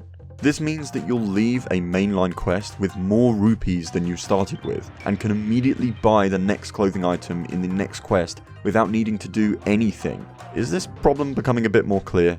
Don't get me wrong, I'm glad there are no outrageous things that the game expects the player to just figure out like in Ocarina of Time. There's no Jabu Jabu that needs a fish, or Goron that needs to be blown up. But sadly this also means that there are no good quest puzzles found in most 3D Zelda games to get you into the next dungeon. I'll state this again, for a game that thrives on letting the player explore and figure things out for themselves, the main quest is the antithesis of this, following one dot after the other, not really having to figure anything out for yourself. I miss the puzzle solving aspects to quests that had you relying on memory and clues to piece together what you had to do next. Because Breath of the Wild is all about seeing something interesting and heading towards it, the team decided that they wanted the main dungeons to be found in the overworld. In concept, this is pretty cool. Throughout the Zelda series, you never really notice a dungeon until you're told that there is one, so being able to see one from afar is really cool. They wanted the dungeons to have movement within them to differentiate them from shrines, and thus decided that the giant animal-shaped machines themselves could be the dungeons. This of course led to the development of the Divine Beasts. As I stated before, it's a shame that the Divine Beasts are shown to you on the map, especially considering that they were designed to be found as you explore. And despite all of their great conceptual ideas, the Divine Beasts are not overly loved. If you apply Zelda's traditional dungeon design and philosophy to the Divine Beasts, it's easy to see why players do not find them challenging or engaging. First off, the dungeons do not have any maze-like aspects to them at all. They're relatively small and incredibly open. Your only blockade from doing any puzzle you want is first grabbing the map. Once you have the map, you can do any of the puzzles in almost any order you want, meaning you aren't required to learn the layout of the dungeon at all. Thus, the difficulty and entertainment is pinned entirely on doing the separate puzzles found within each beast. So that's a definite no for these Divine Beasts acting like maze dungeons. So, as a labyrinth dungeon, do the puzzles get more complex as you go along, requiring you to learn more and more complex ways of solving the puzzles? Well, no. The puzzles are painfully simple. Let's take Varuta for example. One terminal requires you to see a big metal gear and rotate it. That's it, that's the puzzle. Another puzzle gets you to get the map, and it requires you to do the exact same thing you had to do in the Cryonis tutorial dungeon. What's going on here? What's worse is some of the lost potential found in the dungeon themes. I think some of these are quite cool concepts, even if they are simplistic. Using Varuta's trunk to change the water level can be used in interesting ways, even if there are only 2 levels. Spinning the sections of Varna Boris to not only use it to get around the dungeon, but also to conduct electricity are great examples of dungeon themes that can be really cool and bring in their own unique way of solving puzzles. Varna Boris and Var Rudania both have changing the orientation of the beast, with Rudania being simply lying flat or on its side. While it's nothing to write home about, at least they're there.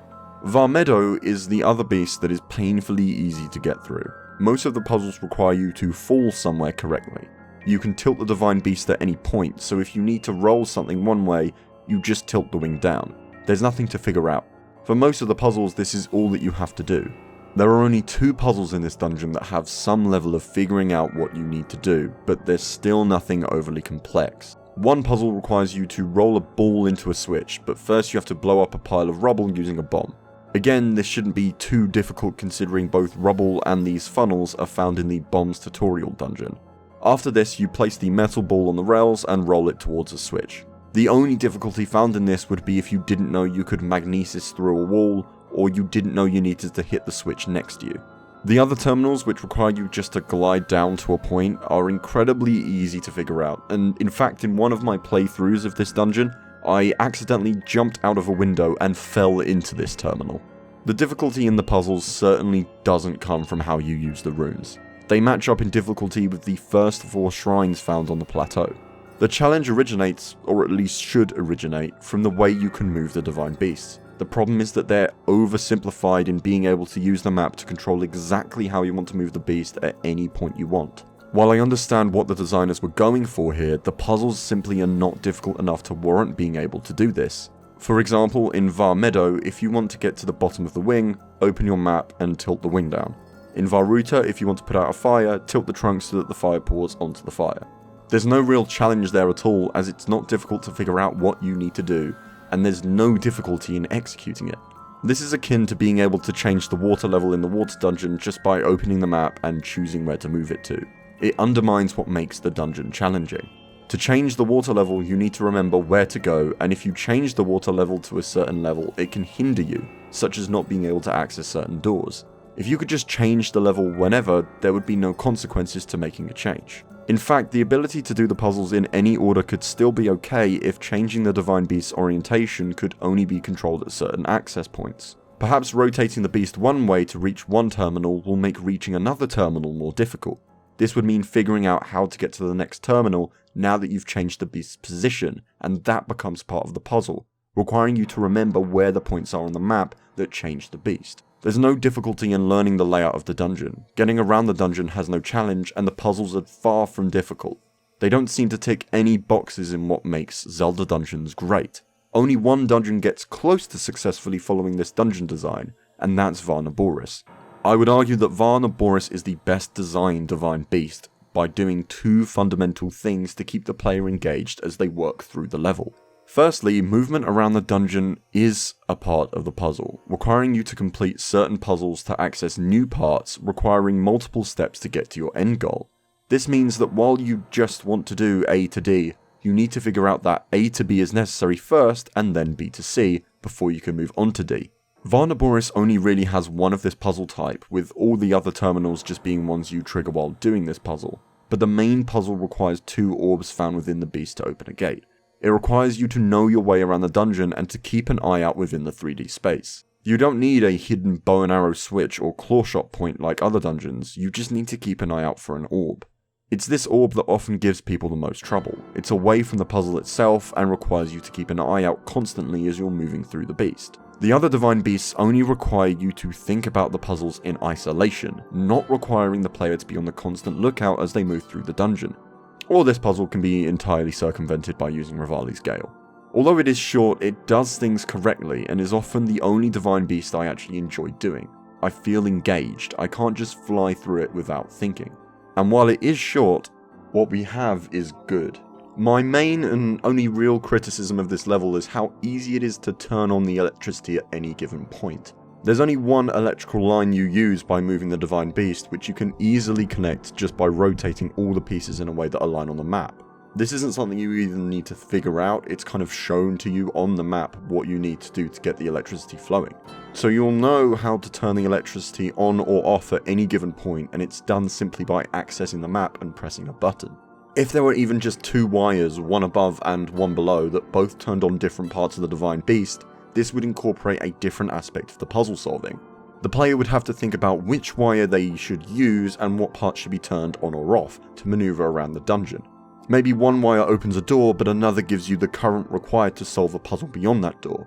You'd have to figure out which wire you should keep and which current you could perhaps create on your own using various runes. And this is why I argue the potential of the Divine Beasts are lost. They don't have to be incredibly long or have loads of branching paths, or even their own dungeon item. To follow the dungeon philosophy that Zelda has always had in its dungeons, they just need to have the player think about puzzles on a larger scale rather than in isolation of a single puzzle. Isolating a puzzle just makes it far too easy. Let's take this puzzle in Var Ruta as an example. You need to stop the wheel from turning and lower the water to reach a terminal. The solution is right in front of you. Stop the water source here and you'll stop the wheel turning and lower the water. There's little figuring out required. If, however, this terminal was much further away from the water source, not seeing it in front of you when you try to get to the terminal, then the puzzle solving begins. Imagine if this pool of water stretched out further beyond the beast with the terminal on the other side. You'd see it and need to figure out that the water level needs to be lowered, meaning you should go and find the source, getting you to think about it on a larger scale. Another problem in the Divine Beasts are without a doubt the enemies. The problem is that there pretty much aren't any. Zelda traditionally puts some of the harder fights in their dungeons, testing your combat skills as well as your puzzle solving skills. It adds another layer of gameplay to the dungeon as well as stopping you from doing the same thing too much. Despite being more intense, they often act as breaks from puzzle solving. In the first Zelda game, enemies also acted as a way to make dungeons more difficult to get through if you enter it too early in the game.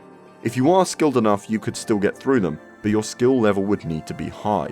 If you enter the higher level dungeons too early on, the enemies of very high difficulty will punish you for not having enough equipment and hearts, etc.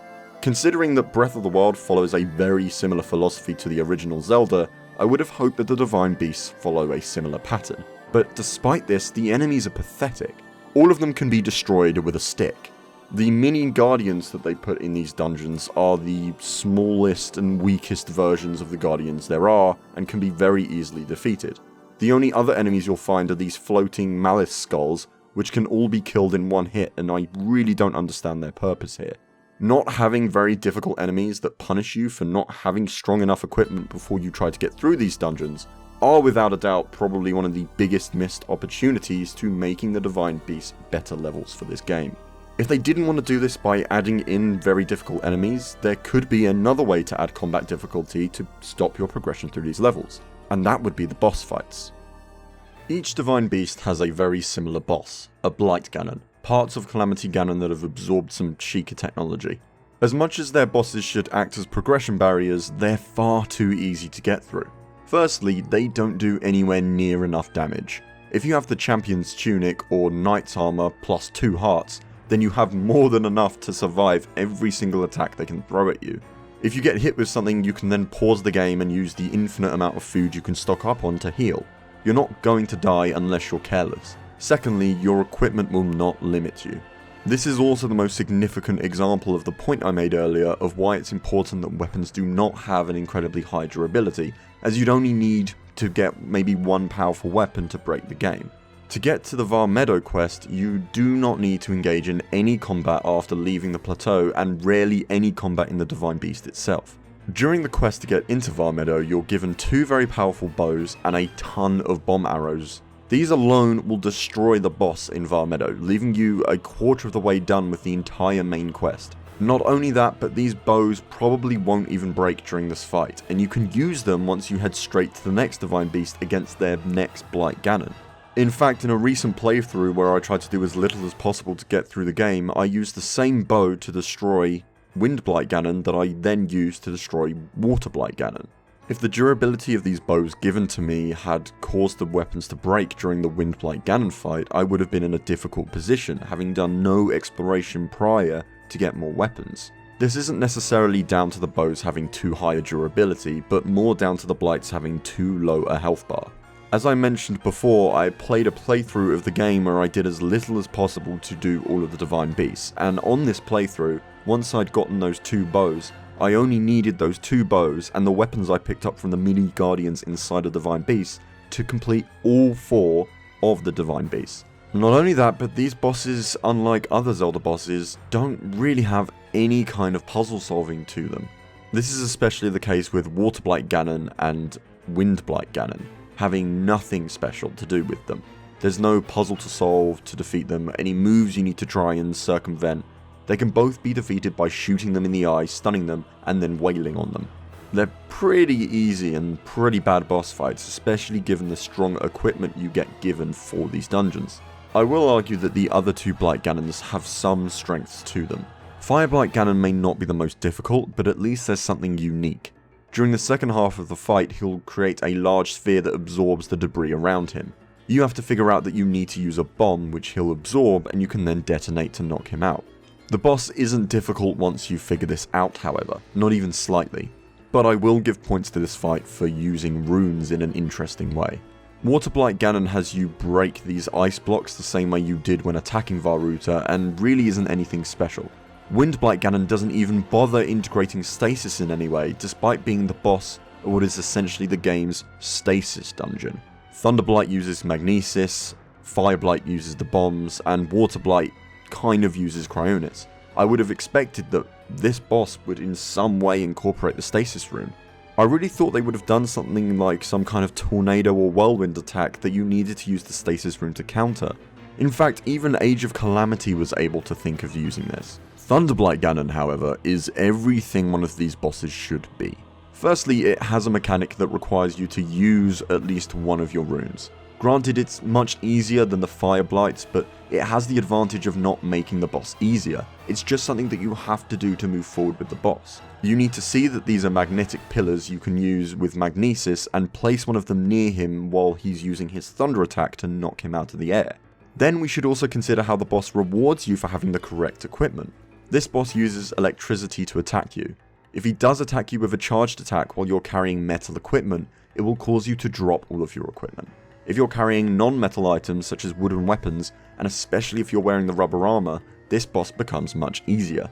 Most importantly, this boss has a very high skill barrier. His moves are fast due to high combo damage that can kill you quickly, and you need to learn the timings of these attacks in order to get an attack in yourself and defeat him. Because Breath of the Wild is not a linear game, how powerful you are when you get to this boss is entirely dependent on how much you want to do before you tackle this fight. If you have 20 hearts, a ton of food, really high damage weapons, and good armor, this boss is easier. If you go straight into this boss without good equipment, defense, and a low heart number, this boss will be very difficult and is the only one out of the 4 that is. When I did my minimum equipment playthrough of this game, this was the only boss fight that gave me some difficulty. All other fights can be easily done without any exploration, but this one, Thunderblight Ganon, will make you sweat. You need to be good at this game to be able to just skip ahead, and that's what this game should be about. If all 4 bosses were like Thunderblight, requiring either a high skill level or good equipment, good upgrades, and the appropriate equipment to defeat them, I think the bosses would be thought of more fondly, and definitely improve progression and replayability. Once you've defeated a divine beast, you will be given an ability by a champion, and the beast will then target Hyrule Castle. You can also go back to the village elder to pick up a powerful weapon. The point of Breath of the Wild is to use Hyrule Kingdom to make Link become more powerful in order to be able to take on Calamity Ganon. However, the way that they go about changing the final boss when you don't have all the divine beasts feels inorganic. For each divine beast you complete, you won't have to face off against the respective Blight Ganon in Hyrule Castle before Calamity Ganon, and Calamity Ganon will also start off with 1/8 less health. Let's pretend that they didn't change the final boss when you finish a divine beast. What has Link earned to make him stronger? Well, the champion's weapons and the champion's abilities, but none of the abilities actually feel necessary for the final boss at all. Now, they are relatively broken for basic combat, considering that they'll all reload before you've gotten to the next combat area, but they don't feel like abilities that were really necessary for you to take on this boss. They're all just consumable buffs that reset after a certain time period. Rivali makes movement around the world easier, Mipha basically gives you an extra big fairy, Daruk gives you 3 automatic parries, and Urbosa gives you 3 stronger charge attacks that damage over area.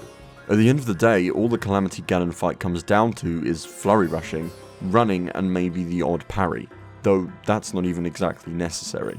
It doesn't feel like a boss that I needed to complete the game to be able to defeat. In fact, many people have been able to do this game by very easily just going straight towards the final boss. And while I appreciate the game design allowing you to do that, it's far too low a skill barrier. If you can shoot a bow and flurry rush, you can defeat the blights easily. If you can flurry rush or parry, you can do the final boss. Whenever I try and think about what could have been done differently, changing either how the divine beasts work or changing the champion abilities you receive, it is difficult, hence why they decided to simply put all the undefeated blights in the final boss room. The only thing I can think of is not something I'm sure would work, but every time I do the final boss, I think about how insanely difficult it would be or could be if you didn't have flurry rushing and parrying. These abilities aren't necessary to play through the game or to defeat the divine beasts. Despite this, the whole game is around powering up Link, and his most useful and arguably overpowered abilities are available to you from the very start. While for the final boss these abilities feel crucial, they are absolutely not necessary for overworld combat. Part of me thinks that earning these abilities from the divine beasts would positively balance so much of the game. Combat would start off more difficult and there would be a more satisfying purpose to completing the divine beasts. But of course, I'm not sure about this. I'm not sure if simplifying the combat and making it dependent on you completing these potentially optional dungeons is a good thing, but I just wanted to make a point of what kind of changes could make dungeons and mainline quests feel more purposeful. especially on replays where you know what the effects are. Completing a Divine Beast isn't as satisfying in terms of progression as a traditional dungeon is.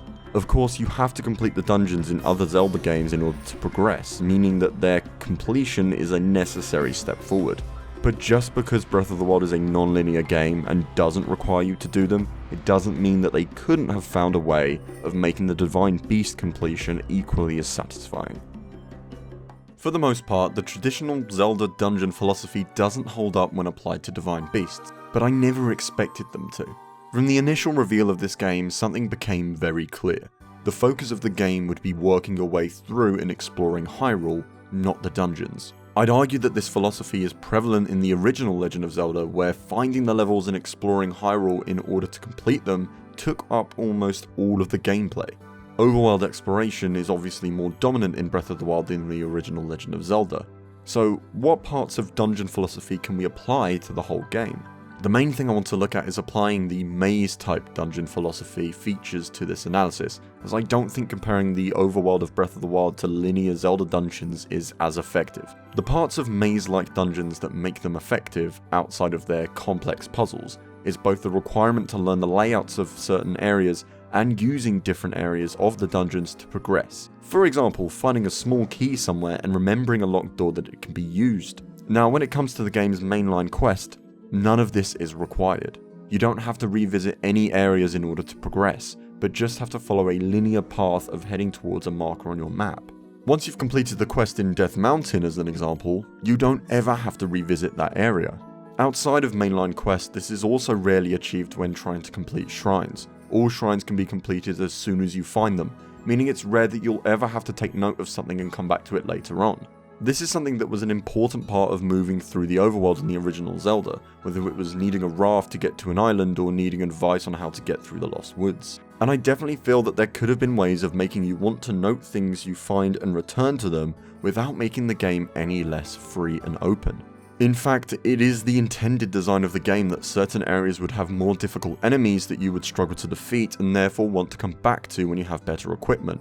But this starts to fall apart for two reasons. Firstly, enemies are never a requirement to complete an area. You can complete all of the shrines in any area without engaging in combat with any enemies. Secondly, the combat is very easy to master, and the limited number of enemies means there are very few moves to learn. So even if you do decide to take on the enemies, you'll most likely know their moves and how to take them down no matter what your equipment or health is, especially on repeat playthroughs. So unlike the original Legend of Zelda, where it's very difficult to get through areas without engaging in high-level combat, this game does not successfully use difficult enemies to prevent the player's progress through an area.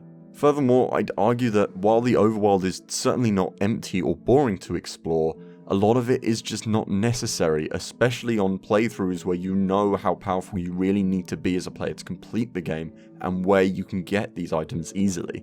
Requiring prep would fix this, such as getting certain weapon types to complete certain main quests, or make materials that are specific to an area, which would be useful in crafting weapons and gear.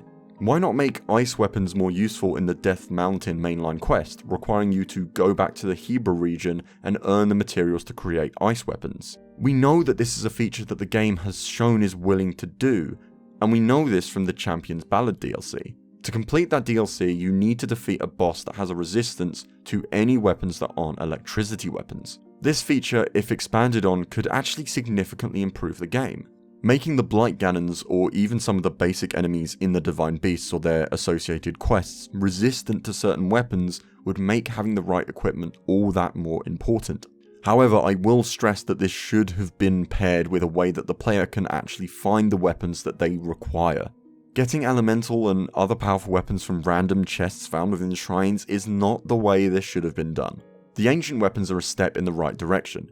If you discover this lab, you'll have a reason to come back here, but you'll also need to collect the right materials to build these weapons. While this system is a bit broken, giving you ancient materials by using ancient weapons, it would be great if it was applied to other elements. This kind of system would solve two problems. It would make areas more inaccessible if you don't have the right equipment, and it would also force you to go back to other areas where you know you can build the right equipment.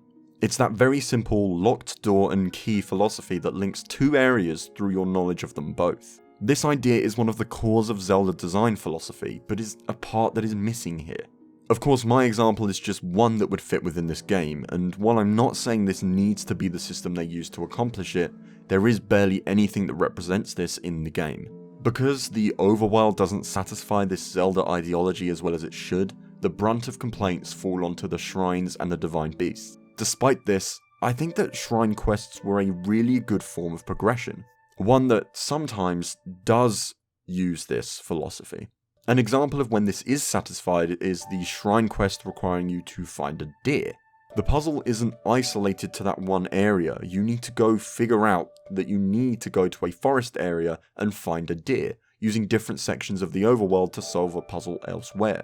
This is actually one of the only examples of a quest that expects you to do this. While the forest isn't too far away from the shrine itself, it is an example of how Breath of the Wild could have stepped away from its problem of presenting all of its puzzles and quests to the player in isolation. It's annoying how the majority of shrine quests will provide you with the solution to its puzzle right next to you. However, with this puzzle, you don't have deers roaming around the shrine. In fact, I doubt you'll even see them when considering the solution to this puzzle. The player needs to know that there are deers in this world in order to go and find one and complete the puzzle. This is an example of the classic Zelda dungeon philosophy taking place in Breath of the Wild's overworld.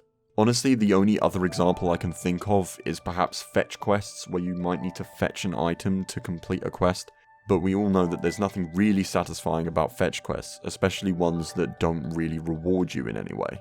If only this game had a ton more deer puzzles. You don't need to explore to get equipment powerful enough to complete the divine beasts. You don't need powerful equipment to complete the majority of shrines. The only thing you'll ever need strong equipment for is maybe the final boss. To get items powerful enough to take on the final boss, you can either complete a couple of shrines to get the Master Sword, or get into Hyrule Castle and take the weapons that are there. There is one major factor preventing the player from entering Hyrule Castle. Both the castle itself and the area around it are filled with guardians. These enemies are designed to be the hardest to kill in the game. They have great mobility and a devastating attack. This is probably one example where the game prevents you from entering a dungeon using high-powered enemies, and I love it. This is something that should have been explored more in the other mainline quests. Hyrule Castle Town has an incredible atmosphere once you actually reach it. The area is destroyed, filled with malice, and a creepy piano track plays in the background. Despite the fact this area is quite easy to sneak through, considering you can just crouch and walk through the middle, sneaking through Castletown in order to reach the castle itself builds up the power of the enemy that lies beyond. My only criticism is that these enemies become really easy once you know how you can defeat them. The easiest way to kill a guardian is to jump off a ledge or vault off your horse and hit the big weak point that is always pointed towards you with an ancient arrow. There are other methods available, such as parrying their beams back at them or stunning them and then using powerful weapons to cut their legs off and then cut their health down. All of these methods become far too easy once you've practiced once or twice. If the slow motion ability in the air was something that needed to be unlocked, I could appreciate this as a way to kill a guardian, but it's not. Another way that guardians could have been fixed would be maybe to make it so that the guardian arrow only kills it once it's at a low enough health, or at some kind of vulnerable position. At the very least, they could have made the weak point rotate and move so that you need to time your slow motion correctly. They even do this with the mini guardians in the tests of strength. Honestly, any addition so that these enemies are still a challenge once you know how to defeat them would have been welcome. Not only does the ancient arrow make the guardians a ridiculously easy enemy, but killing them still gives you the materials to forge even more. Realistically, all you need is one ancient arrow to gain the ability to kill all of them with ease, given you know the location of Robbie's lab. Get one free ancient arrow, use slow motion to kill a guardian, and you'll have more than enough materials to keep making more of these arrows, meaning guardians won't be a problem anymore. Some of the ancient equipment that you can craft to counter them are also incredibly powerful. The ancient shield, for example, can literally defeat a guardian by just holding your shield up and automatically parrying their beam. It feels like such an anticlimactic way of being able to defeat the enemies that were able to destroy almost all of Hyrule. If you have enough skill with parrying, you don't need any fancy equipment to defeat a guardian. A guardian's beam can be parried back at them, dealing a significant amount of damage. The guardian beam cannot be dodged, and a successful parry gives what is essentially a critical hit. This is definitely an example of where the parry move was done right in this game. It's just a shame that this is the only move the guardian has and can be constantly abused. Maybe if this was mixed in with other attacks the Guardian could do that you couldn't just parry right back, that would be a much better balance. I wish that the game's checkpoints weren't so incredibly lenient with the player. If you mistime a parry with a Guardian, you'll probably die right near it and can just try again.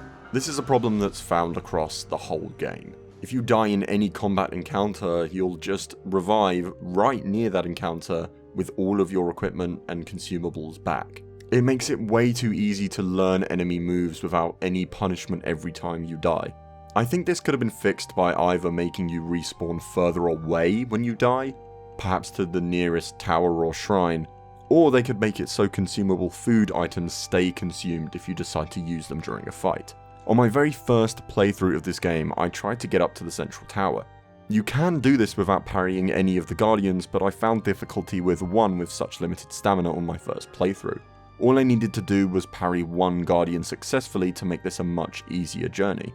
Every time I failed, my shield broke and I died, but this meant that I could respawn very close to where I was before and keep trying again.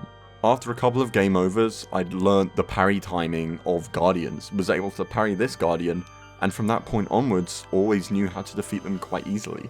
Despite me being annoyed at how easy the Guardians can be abused in order to defeat them, I love Hyrule Castle.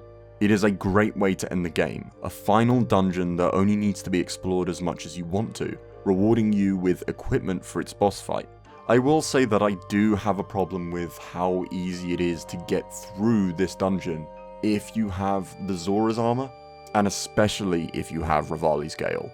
You can pretty much just fly through the top of this whole thing, constantly dodging beams while you glide and get straight to the final boss area.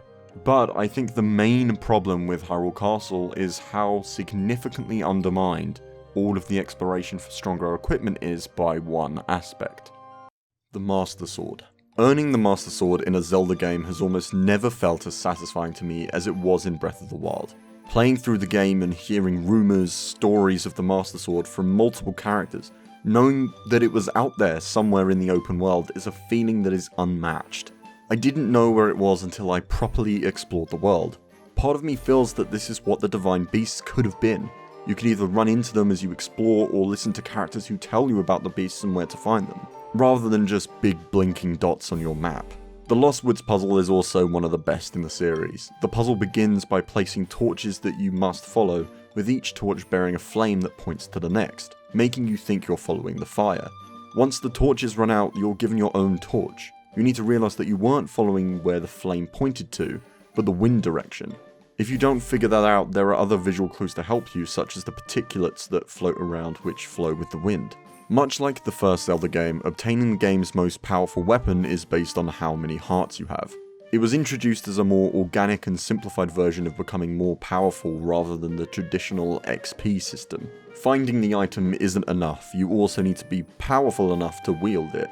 It's a rewarding way of stopping you from becoming too powerful too early on. In the original Legend of Zelda, you needed 12 hearts to earn the magic sword, whereas here you need 13 to earn the Master Sword. But once you know what you actually need to earn the Master Sword, it actually becomes pretty easy. In terms of the shrines alone, you only need to do 40 to earn the Master Sword, which is a third of all of the shrines. That's not too bad, but it becomes easier once you consider that you can earn one heart container from each divine beast you complete, meaning that you need to do 4 less shrines for each beast that you've conquered. In summary, this means that you'll only need to do the divine beasts and 20 shrines outside of the plateau to earn the Master Sword. That's a fifth of all of the shrines. That's a pretty small requirement for earning what is essentially the most powerful weapon in the game. The main problem with the Master Sword is how significantly it undermines needing to collect any more weapons in preparation for either the Divine Beasts or Calamity Ganon, versus how quickly you can earn it. As I've said many times before, the main part of this game is becoming powerful enough to fight Ganon, not completing the Divine Beasts. But because the Divine Beasts present no challenge barrier on their own, except perhaps Zavana Boris, they can be completed straight away. After this, 20 shrines is not a lot to give you a weapon that undermines every other weapon. I don't get through a large number of replays of this game without getting the Master Sword just because of how easy it is to get it. Replayability is affected by how powerful the individual player needs to be in order to face Calamity Ganon, which is significantly changed by the Master Sword. Once you have this weapon, you won't really need anything else to blast through Hyrule Castle and the final boss. I think the way they introduced the Master Sword was done well. Being able to find it at any point fits this game, but obviously it needs a progression barrier. I just think that 13 hearts is too low for the game to stop you requiring any more equipment. If you want to finish the game having only done 20 shrines, then the game should get you to earn more equipment to fight Ganon by exploring Hyrule Castle, but 20 is too low for the Master Sword. In fact, if they made this weapon harder to get, requiring more hearts, then there would be no reason to not make it an unbreakable weapon, considering it wouldn't break the game's progression. Another way they could have solved this is perhaps by having the damage scale based on how many hearts you have. That way you could unlock the Master Sword at any point, and you could do as many shrines as you wanted, but the more shrines you did, the more powerful and useful the sword was. Perhaps if you only did 20 to 40 shrines, the Master Sword would actually be way less powerful than your average sword. But having done more shrines, perhaps 60, 70, 80, then the Master Sword becomes a very useful, powerful weapon. But I just hate how the Master Sword is such an easy option over exploring Hyrule and Hyrule Castle to earn powerful equipment. This is again another example where, in principle, the idea is great, but slight changes in numbers are required to fix the balance. The final boss of Breath of the Wild is arguably one of the most important final bosses in game design for one reason. It is the only thing you have to do to complete the game outside of the initial tutorial area. The only thing stopping you from completing the game is getting to and defeating Calamity Ganon. It may also be getting to him and defeating these four guys first, but essentially it is Calamity Ganon. One thing I think this boss missed out on, which is also a flaw for the other four main boss fights, is having different moves you need to learn to counter, all of which can be found in the other four boss fights. For example, let's say Calamity Ganon had Fireblight Ganon's absorption attack, but a version that actually requires you to use bombs to stop the attack. If each of the Blights had a move such as this, Calamity Ganon could have used all of these moves, and it would reward the player for actually doing the Divine Beasts and learning how to counter these moves. For some reason, he has versions of the Thunder Blight and Fire Blight moves, but they can't be countered in the way that you previously learned. It's also a shame that Water Blight and Wind Blight didn't really have moves like this that could be translated over to this fight. Let's compare this to the Zant boss fight in Twilight Princess. In this boss fight, you're taken to boss rooms across the game. You have to remember what items you use to win these fights and then use them here with Zant. This fight would be so much more difficult if you hadn't done these boss fights beforehand, because you wouldn't know what method you should use. How would you think to hookshot him here, use the ball and chain here, roll into the pillars in this section, throw the boomerang at this point? You probably wouldn't. That's what makes the Zant fight a great one. Calamity Ganon could have had this layer. Despite this, I would say that overall this fight is pretty great. It doesn't rely entirely on flurry rushes, and it can't be abused by using a bow and arrow on its weak point. And most importantly, it actually has moves that it is better to use to parry for than to dodge. I can't stress how great that is. The skill barrier is also at a good enough level that you can get through it if you have the right equipment, but can also be done with very little defense if you have a higher skill level. Dark Beast Ganon, however, is, well, a different beast entirely. I don't want to delve into this fight too deeply, considering that almost everyone and their grandmother has roasted this fight, but I do have to mention that it's pathetically easy. Probably one of the top 3 easiest fights in the Zelda series. In fact, I still to this day have never been hit by this boss, and I don't think I've actually seen gameplay where this does happen. The reasoning for why this boss is so easy is probably your best guess. Some people argue that this is meant to be entirely cinematic and no difficulty was intended for it at all. I personally think it's to do with the non-linearity of the game. I think they wanted a fight that no matter how many hearts you had or what equipment you had, it would be possible to do the fight after Calamity Ganon. They really wouldn't want you exiting the fight realizing you're not powerful enough at this point, so they kind of just made it an interactive cutscene. But I could be completely off base here. Yeah, the gameplay in this fight is really underwhelming. I don't think anyone would disagree.